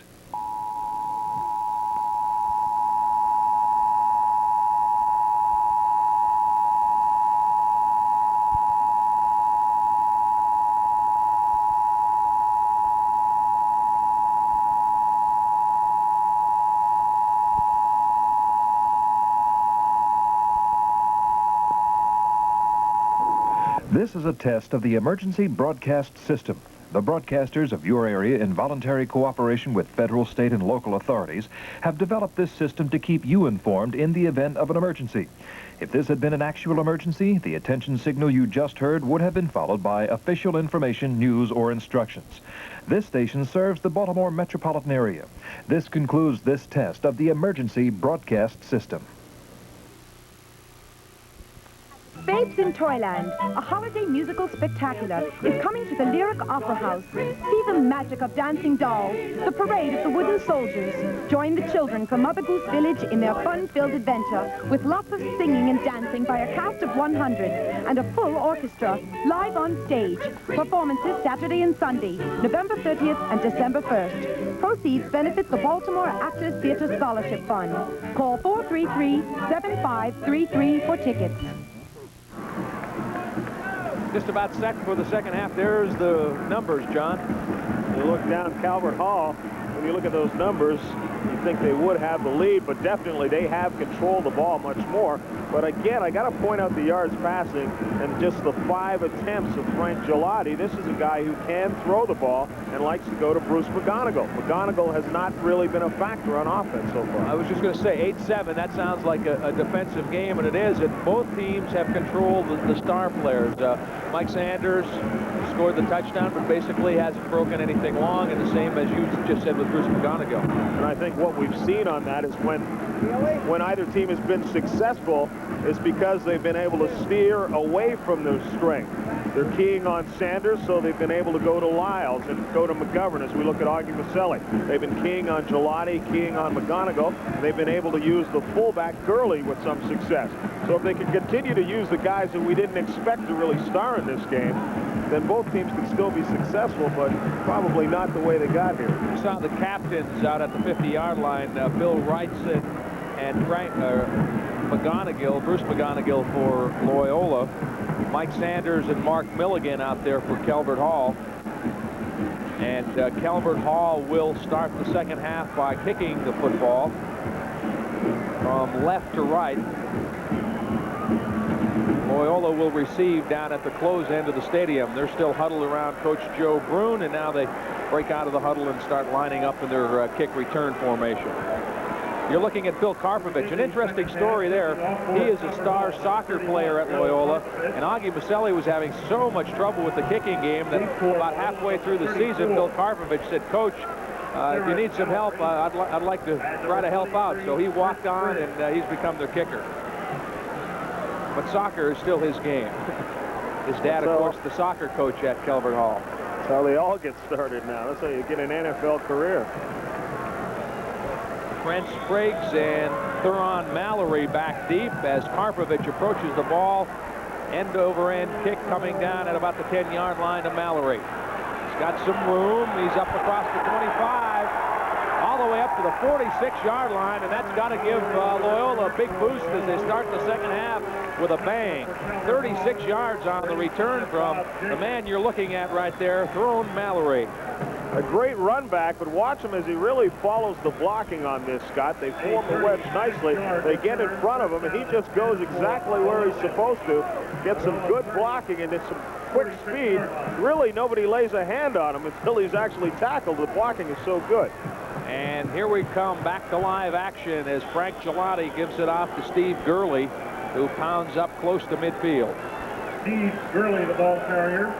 Again, Gurley usually their touchdown man, their short yardage man, but as they've keyed on Gelati and as they've keyed on McGonigal, they're going to go to Gurley a little more often, try and take them by surprise. Just underway in the second half. Loyola, a heavy favorite coming into this game, leading 8-7. The 66th meeting between these two schools. And what a defensive play there as Kevin Lyle shot into the Loyola backfield and dumped Gurley for a loss. Kevin Lyle's a 6'1", 190-pound junior. Third down and 7. Looking into the offensive huddle now, quarterback Frank Gelati steps in with the play. Out of the huddle they come. That's the tailback there, Trent Spriggs, number 23. Gurley, the fullback, in front of him, number 36. An end zone look. 3rd down and 7. Gelati looking to the near side. McGonigill's going deep, but underneath is number 87. That's Rob Klein, and he's got it for a 1st down. So that time, they almost used Bruce McGonigill as a decoy. He cleared the area, and the underman, Rob Klein, catches it for the 1st down. Rob Klein, a 6'1", 182-pound senior. Well, you watch McGonigill as he sprints out to the left, moves across. He takes one man deep with him, and the safety stays close to him on the coverage as well. That allows another man to slip underneath the coverage. 14 yards on the pickup. Now a quick pitch and a whistle and a flag to stop the play. Gelati had pitched it out to Trent Spriggs, but the official, there you see the call. Illegal procedure called by referee John Fritz. Joe Bruin doesn't like this. That's the 3rd time they've been called for procedure in the game. We're only early in the 2nd half here. Dead ball foul. Legal procedure on Loyola. So now the ball moved back to the 41-yard line. From the 42. Loyola trying to get some insurance, a little cushion here. They're up by a point, 8-7. 10:40 to play in the 3rd quarter. Klein to the near side. McGonigill to the wide side. Gelati throwing deep for McGonigill, and he's got it. Got it at the 9-yard line. The pass was a little underthrown, but Bruce McGonigill made the adjustment, and that's the combination that's put Loyola on top of the heap this year. Gelati to McGonigill. Oh, this is one of the things that makes McGonigill so good. We saw a play like this similar early in the game. This one covers 31 yards. The ball by Gelati is underthrown, but this is why McGonigill's so good. His eyes on the ball, comes back to the ball, and is able to get in between the ball and the defender. Handoff now to Steve Gurley. Gets a couple of yards. And also interesting on that play, John, when McGonigill made his adjustment, came back to the ball, Danny Dubbs tried to do the same thing and completely lost his footing and couldn't adjust. Gelati now 4 of 7 for 53 yards, and this is what we expect to see a little more of, especially in the 2nd half. You know Joe Bruin doesn't want to see them come down in the last few minutes with an 8-7 game or a 14-13 game. 2nd down and 7. Power I formation. 2nd man through is Spriggs, and he dives down to about the 2. Trent Spriggs is only 5'6", thought he'd play with the big boys that time, and jumped up over the top. It looked like Ronaldo Nehemiah here going over a hurdle. As he just heads first, you can see how small Spriggs is, and you watch it again on the replay. There's nothing going up front, so just airborne. Picks up about 3 yards, landing on the helmet, rolls across just inside the 2. See him in the power I formation. 3rd and goal. Gelati's got it. He's got room, hurdles the player, and touchdown. He lost the football, but he'd already broken the plane. Frank Gelati on the keeper scores Loyola's 2nd touchdown of the morning. I thought he was going to get in cleanly on that one. It looked like they had him beat. He took one good block up in front of him and looked like he had clear sailing. Someone broke through and blocked his path to the goal line, but he was able to break the plane, rather, as you say, as he dove across and got the football in. Frank Gelati, who took over last year for Ed Burchell, who had done such a good job. Now a little confusion as one player comes off the field. Of course, they're going for 2 again. Gelati calling signals, sends McGonigill in motion, and rolls right. Penalty markers are down. Looking in the end zone, and now he's dumped back on the 12-yard line. Let's see what the penalty marker is. David Bonhoff made the defensive play for Calvert Hall. It appears that the penalty is against Loyola. Of course, it'll be declined if it is. Looked like there was movement on the line again, Scott. There it is. So the 2-point conversion, and now they missed the 2, and Joe Bruin wants to know who was moving. He's incensed down on the Loyola bench.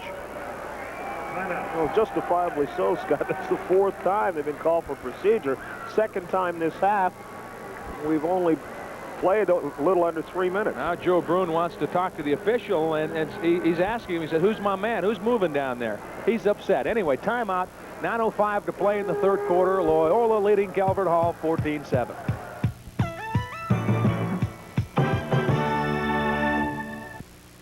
The Nissan Challenge is coming to an end. Nissan has challenged its dealers to move every car off their lot, but it ends Monday. There's still a big choice. Stickers mean nothing. Bargaining is everything. Rest your voice. Let me tell them about the generous trade-ins and long-term financing. You ever wanted to buy a wagon, family, or sports car? Now's the time. But the challenge ends Monday, so get down here before the best is gone. Like his voice. Get the deal of your life now at one of these participating Nissan Datsun dealers. Now at Wendy's, get the exclusive WLIF Wendy's Life Around Baltimore calendar for just $1.99. Receive over $8 worth of Wendy's coupons and help support Santa Claus Anonymous. Style for men from Hyatt & Company. Updated classics, Italian fashion, quality. It's Hyatt's, Hunt Valley, Security Square, and Columbia Mall. I can't give you anything but love, baby. If you're pregnant, now you've got 2 good reasons to quit smoking. So Frank Gelati scores and puts Loyola up 14-7. 9:05 to play in the third quarter. Here comes Milligan to kick off. And the kick comes down at about the 18-yard line. Sean Lyles has it, and down he goes at about the 17. He lost his footing, and that'll put the Cardinals back in the hole. Lyles must have thought, where did my teammates go? There were 5 blue shirts in front of him. Let's go back over that drive, Scott. It covered 7 plays, 64 yards before Gelati punched it in for the touchdown. The big play was the play they didn't make and couldn't make in the first half, and that was a long pass, 31 yards from Gelati to Bruce McGonigal. Chris Marzullo now runs into the huddle, and he'll try to put some life into that Hall offense. McGovern's the fullback, and they're a little mixed up in the backfield. Marzullo keeps it and gets up to about the 23, but they were doing a little bumping and a little misdirection back there, and I don't think it was planned. It looked like something broke down as far as the assignment. Yeah, someone was going to the wrong hole, and Marzullo got crossed up, ran into him on the other way back. It might have been McGovern. Marzullo can run the ball as well. 174 yards rushing on the season. And a 6-yard per carry average. So we got a couple of quarterbacks here who can shake with the best of them. Don McDaniel over the ball at center for Calvert Hall. Second and 5. Marzullo. Play they've run a lot today. Ball is loose, fumble, but it's recovered by Gary Oakes. Kevin Lyles dropped the football, and by the time Oakes recovered it, he's close to a first down, about a yard short. Something we should watch for, and that's been going on through the whole game, is Jeff Keel, who's that big tackle, big right tackle, 6'4", 240 yards. They actually line him up in the backfield. If you look at Gurley, the big fullback for Loyola, they line Keel up in the backfield, put him in motion over to one side or the other, and that's usually the way they run the football. You see him in the backfield again now. Now he shifts strong side right, actually becomes a tight end over there. And penalty markers are down. Flag down on the play.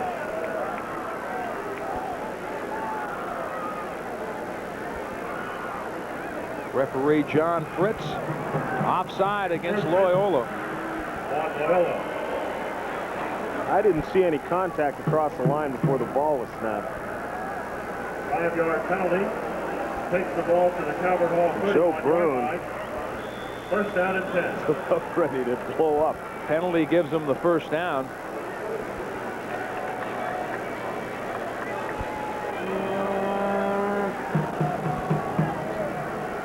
Marzullo calling out signals. McGovern and Mike Sanders back there, and Mike's got the football. He's got some room. 37, stays on his feet and gets near the 38-yard line. Chris Baines and Bruce McGonigal combined on the tackle for Loyola. That's Mike Sanders, 6'2", 205-pound senior. He rushed for over 1,100 yards, scored the game's opening touchdown. And Calvert Hall, if they're going to get back in it offensively, he's the guy that's going to have to do it. And again, Scott, although Sanders didn't run right over Keel, he did run his side. Keel forcing a lot of the Loyola line inside while Sanders took it outside. Play action fake. Marzullo's going to keep it, and bowls his way up close to the 40. Short gain on the play, pickup of about 2 or 3. Rob Kunish, the right defensive tackle, 6 feet, 200-pound senior on the stop. Tiagi Maselli sending in the play now as John Sparzak comes in. Sparzak plays a lot of tackle. He'll go on either side. 3rd down and 1. He replaced Gary Oakes, the tight end. 3rd down and 1. I guess that gives him 1 extra blocker down there. John pulled out the tight end and brought in a tackle. He's going to go for the short yardage.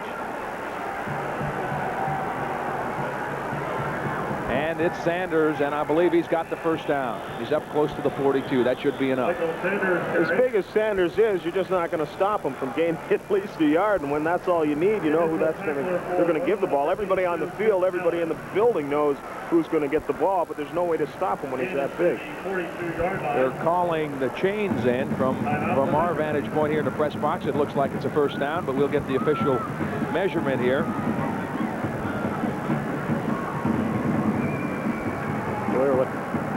First down by almost a full yard.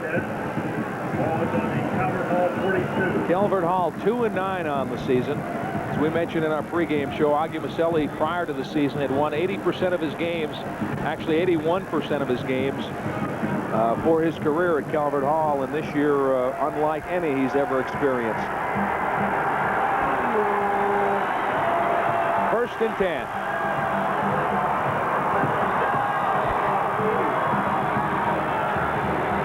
Marzullo just does get it off in time, and Loyola right there to make the big play. Chris Arthur on the stop. Well, Augie Maselli, as you said, Scott, did not have a typical Augie Maselli type year. A lot of people had picked Calvert Hall #1 in some of the preseason polls, and this is a team that wound up 2-9. But injuries really plagued the team. He had a lot of key people out at key times in big games. A couple of kids he also had to suspend. So now 2nd down and 10. Chris Marzullo hand off, fakes it to Mike Sanders, throws upfield. It's incomplete. Trying to get it to fullback Pat McGovern, but some heavy pressure applied by the Loyola defense.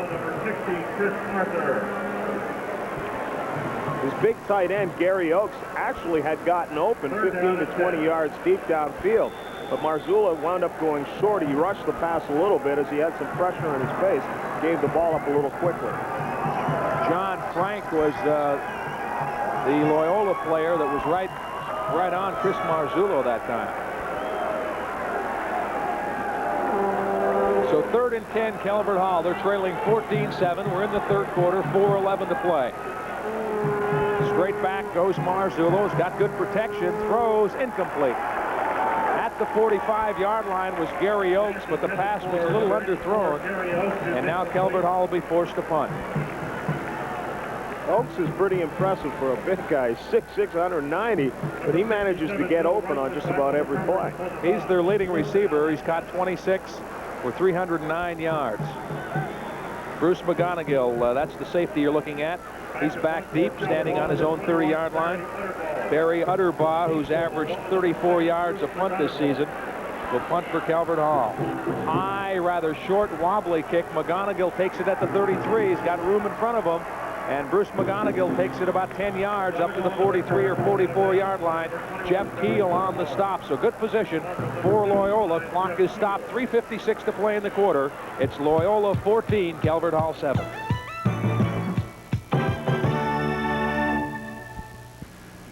You say you're getting tired of lettuce and tomato hamburgers that don't quite make it? Yeah! Then look at McDonald's new McDLT. I'm talking quarter pound of beef on the hot side. The new McDLT. Crisp lettuce and tomato on the cool side. The new McDLT. Cool crisp. The beef stays hot. The cool stays crisp. Put it together, you can't resist. Could be the best lettuce and tomato hamburger ever. It's a good time for the great taste of McDonald's new McDLT. So you need the money. Who hasn't? What you really need to know is where to get it.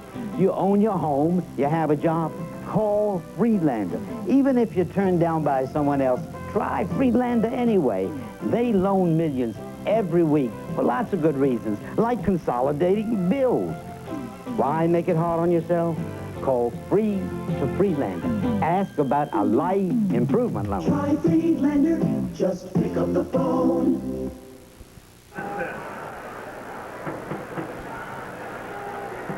Back to Memorial Stadium. Scott Garceau and John Saunders wishing you a happy Thanksgiving. First down and 10, Loyola with the football. They're on top 14-7. 3:56 to play in the third quarter. Frank Gelati rolling right. He's got some room to run. And now he gets closed down before he can reach the 50-yard line. Mike Hollinshead made the stop. That time they did have number one. They are number one. It's one time they put up the number one finger, and they are right. And if they win this game, they'll just about cinch that spot. Interesting thing about that, number one in the area, but a win would make them number two in their league. They cannot win the MSAA conference. That's been taken care of. Pauley Engineers have won that for the second straight year. That was Steve Gurley for a couple over left guard. Kevin Lyles on the hit for Calvert Hall. Gurley listed at 6 feet, 185 pounds. He doesn't look that tall to me, but he certainly has a lot of strength, a lot of power in his legs. He had 3 or 4 guys tackling him that time and just dragged him for a few extra yards. Over the shoulder of one of the Loyola Dons is Art. Third down and 1. And that's Gurley for a first down and some more. He's down to about the 42. Well, at this point now, Loyola with the 7-point lead. They've got to figure if they can grind the ball, give it to Gurley. They haven't really gone to Trent Spriggs that much today, have they? No, they haven't. He popped through down by the goal line for a good run. Looking into the Don's huddle there is Frank Gelati, the senior, leads them out.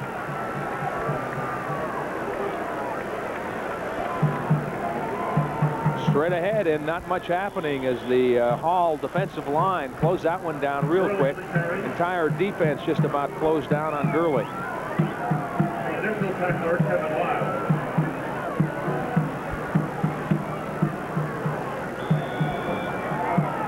Even the fact there's a lot of time left in the game, what I started to say is that Loyola will probably grind the ball a little bit more now that they have the 1 touchdown lead. Try and run off some of the clock. They're under 2 minutes now in the third quarter. Some of the Loyola students, they like what they're seeing right now. McGonigal in motion. And this is Gurley again off right tackle. He's got room inside the 30s down to the 28-yard line. That's a first down. Danny Dubbs finally had to stop Steve Gurley, but he just about broke that one. There's a fullback who looks like he's got 4.4 speed. 13 yards on this one. Strong, the strength we talked about earlier, but watch the quickness. The hole isn't there very long. It closes up shortly after he gets through it and just bowls his way for a few extra. And I'll tell you, John, that little Trent Spriggs, 145 pounds, threw a block to help his buddy back there in the backfield. He stood up a linebacker. I think this is what Joe Brune is going for. He's surprising them by giving it to Gurley rather than Spriggs, but if Spriggs can block the way he did on that last one, as Loyola just went over the 100-yard mark rushing for the game, most of it has to be Gurley. Gurley got 3 on the last carry, 2nd and 7. Dave Carlin is the wide receiver to the short side of the field. Power I formation. And this is Gelati looking for a block. Runs out of a tackle, 15, 10. He's out of bounds. He stepped out on about the 8, but a penalty marker down.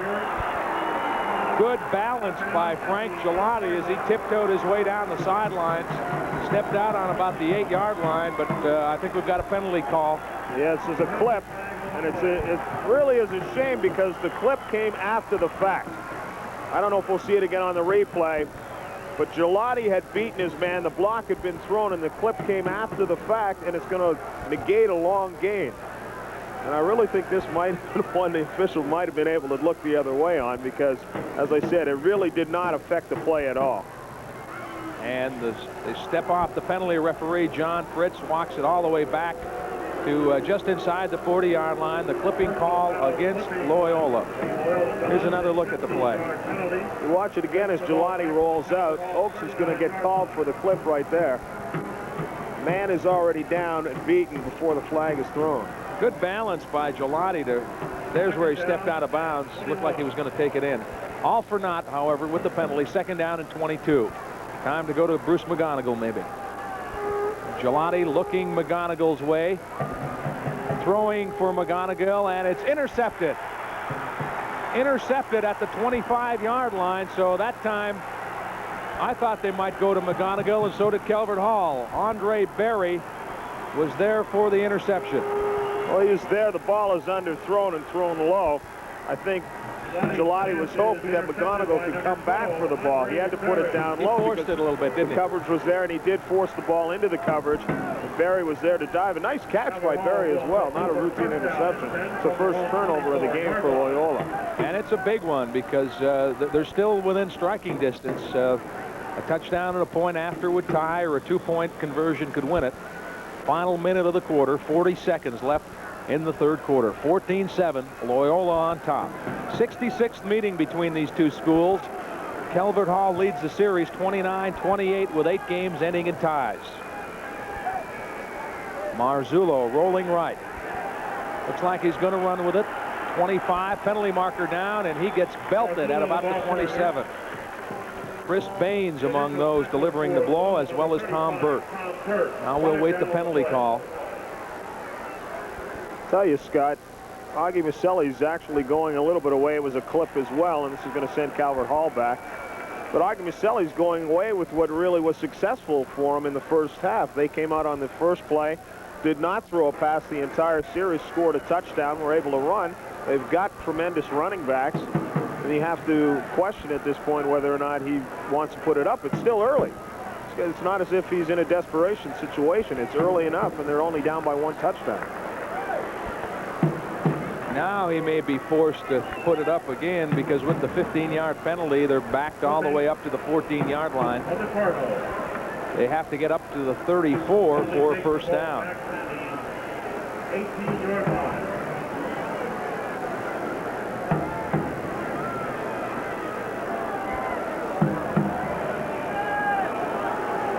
So it's first down and a bunch. First down and 16. Inside handoff, and Marzullo on the keeper had a collision in the backfield as McGovern and Lyles ran into each other, and that's going to be the end of the 3rd quarter. So we played 3. Thanksgiving tradition here. And Loyola on top of Calvert Hall, 14-7. We'll be back with the 4th quarter in just a minute.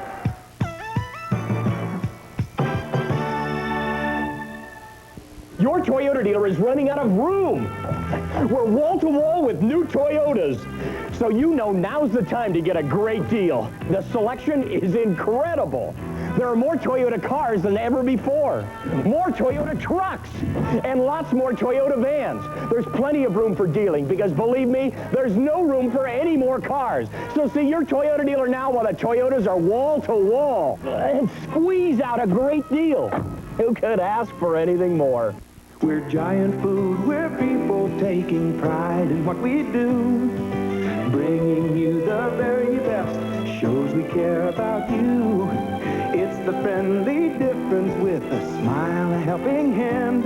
We've got that giant spirit, no one serves you like we can. We care about you, about quality and value too. We care about you, we care about you at Giant.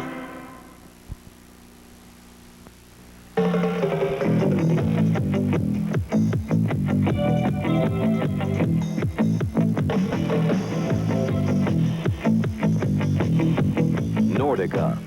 When it comes to comfort, fit, and performance, more skiers come to Nordica than any other ski boot. Nordica, setting the standard higher. Available at Princeton Sports, Baltimore, and Columbia. Amoco is proud to support Baltimore's neighborhoods through Jubilee Baltimore, Baltimore Jobs and Energy, Neighborhood Housing Services, and Blue Chip Inn.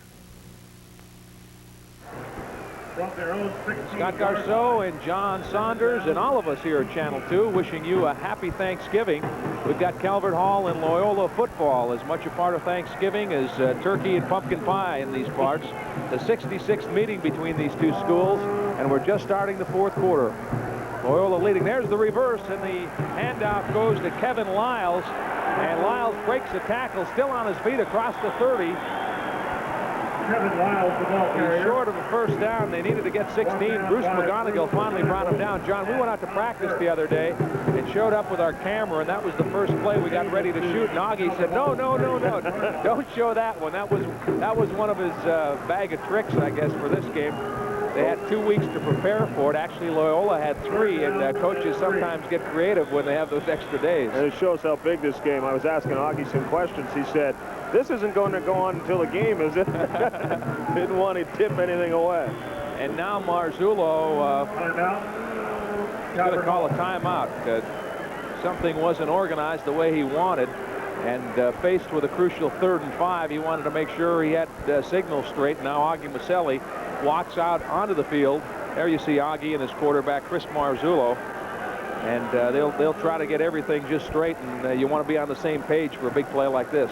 In a lot of normal circumstances, people were telling us that in situations like this, the team's offensive coordinator would come out. It shows how big this game Augie Maselli is. Not leaving anything to chance. I'll come out there and make sure I relay the message by myself. Let's see if we can hear Augie in there. We got the camera right in there.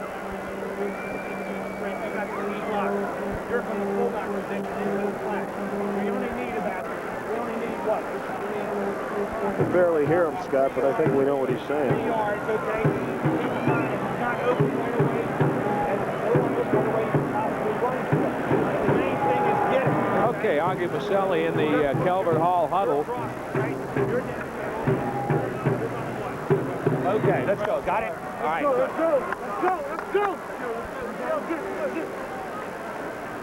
Make sure you tune in tonight. As we told you, the Pauley City game follows this. That game not a televised game, but we'll have highlights. This game you're seeing now, Calvert Hall Loyola, as well as Pauley City on Channel 2 News at 5. Ken Matt, Sally Thorner, Ken Phillips, and myself. Don't forget, right after this one, NFL football, the Jets and Lions at the Silverdome in Pontiac. So a good football doubleheader.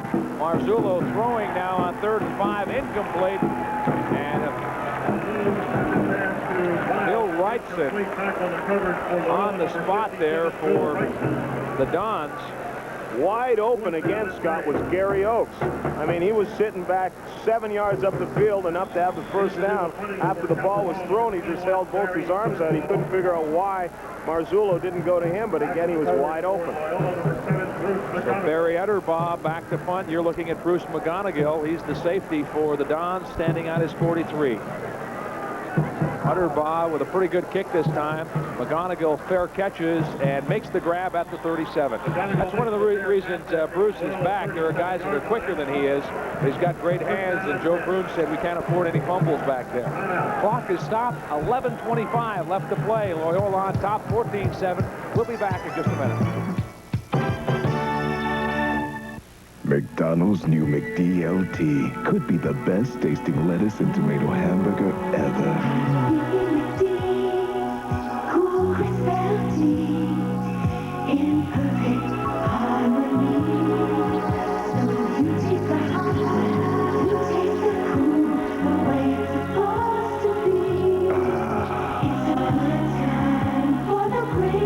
And that was just your first bite. When you choose a gift for someone you care about, why set them up for the long haul? You want to return what? You call that a receipt? Sorry, all sales are final. Why not give the gift everyone wants, a Maryland Lotto subscription? Pick up an application from any Maryland lottery agent, fill it out, mail it in, and for as little as $10, you're giving a gift that could be worth millions instead of this. Merry Christmas.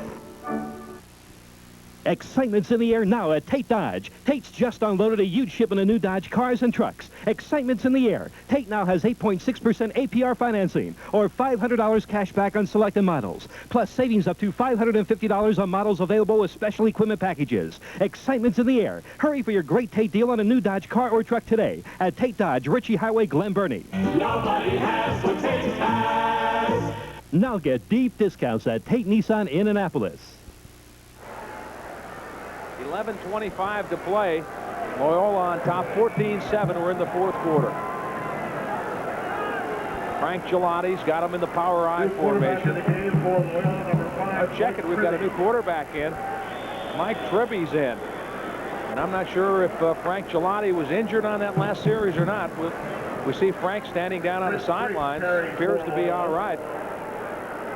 Mike Tribby is a junior. 13 of 23 on the season for 1 touchdown and 166 yards. And kind of a strange move, John. Fourth quarter in the big game, and Frank Gelati, the guy who's been running the club all year, is not in there. Yeah, it's hard to figure as well, especially as you say, Gelati's last game. I would think there has to be something wrong with him. There must be an injury of some sort. I can't see what other reason Joe Boone would do to take him out of the game. Had some penalties, but I don't think they've been Frank's doing, at least. 2 yards to the 42-yard line. 3rd down and 8 coming up as Gurley picked up 2.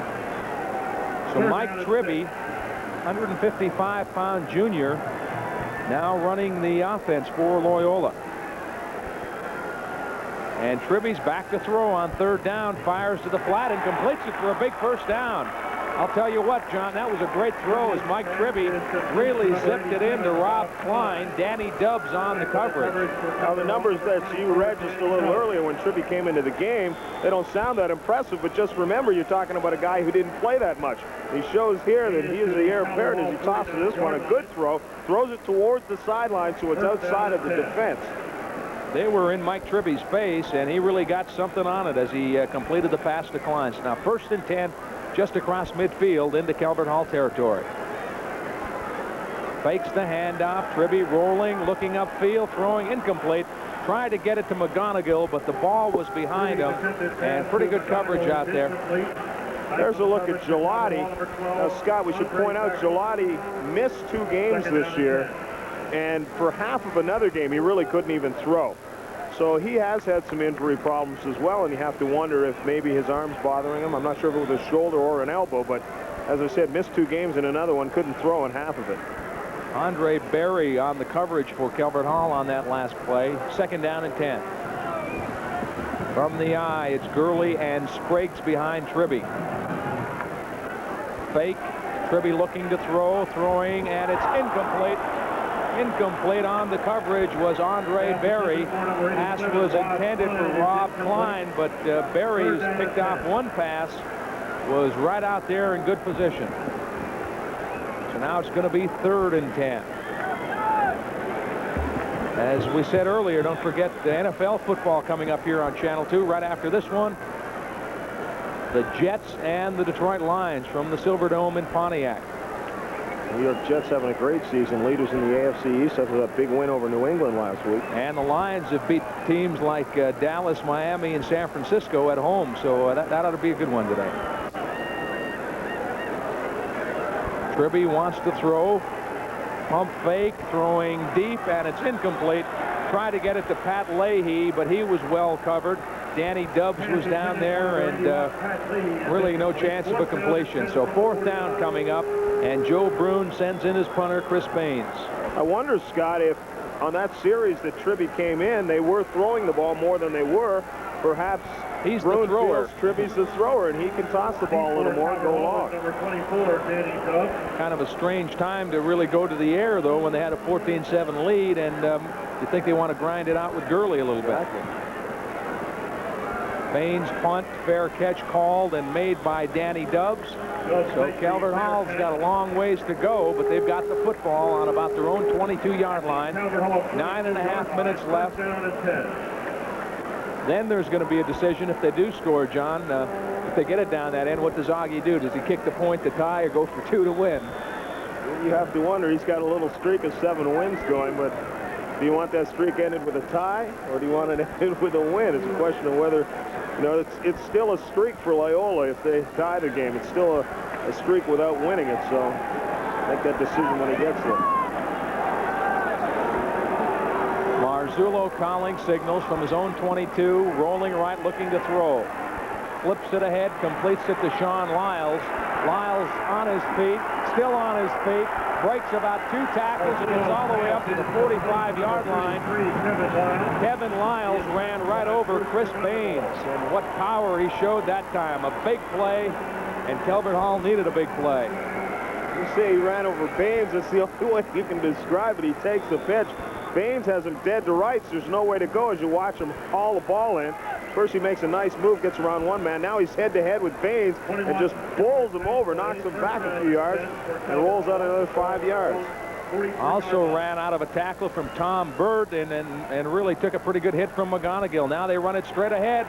Big hole. That's Kevin Lyles. He's across midfield into Loyola territory at about the 43-yard line. So suddenly, Kevin Lyles has come up with 2 big plays, and the Calvert Hall offense has caught fire. 16 yards, and that's a concerned Joe Brune.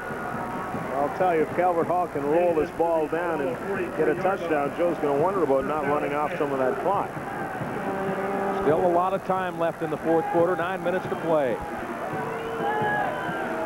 Marzullo lost his footing and slips down. That's a shame. That would have to happen because that's the weather coming into the game. We told you the field was wet.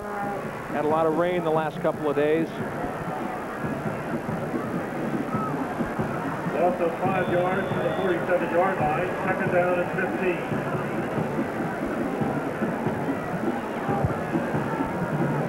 -5 as Chris Marzullo lost his footing.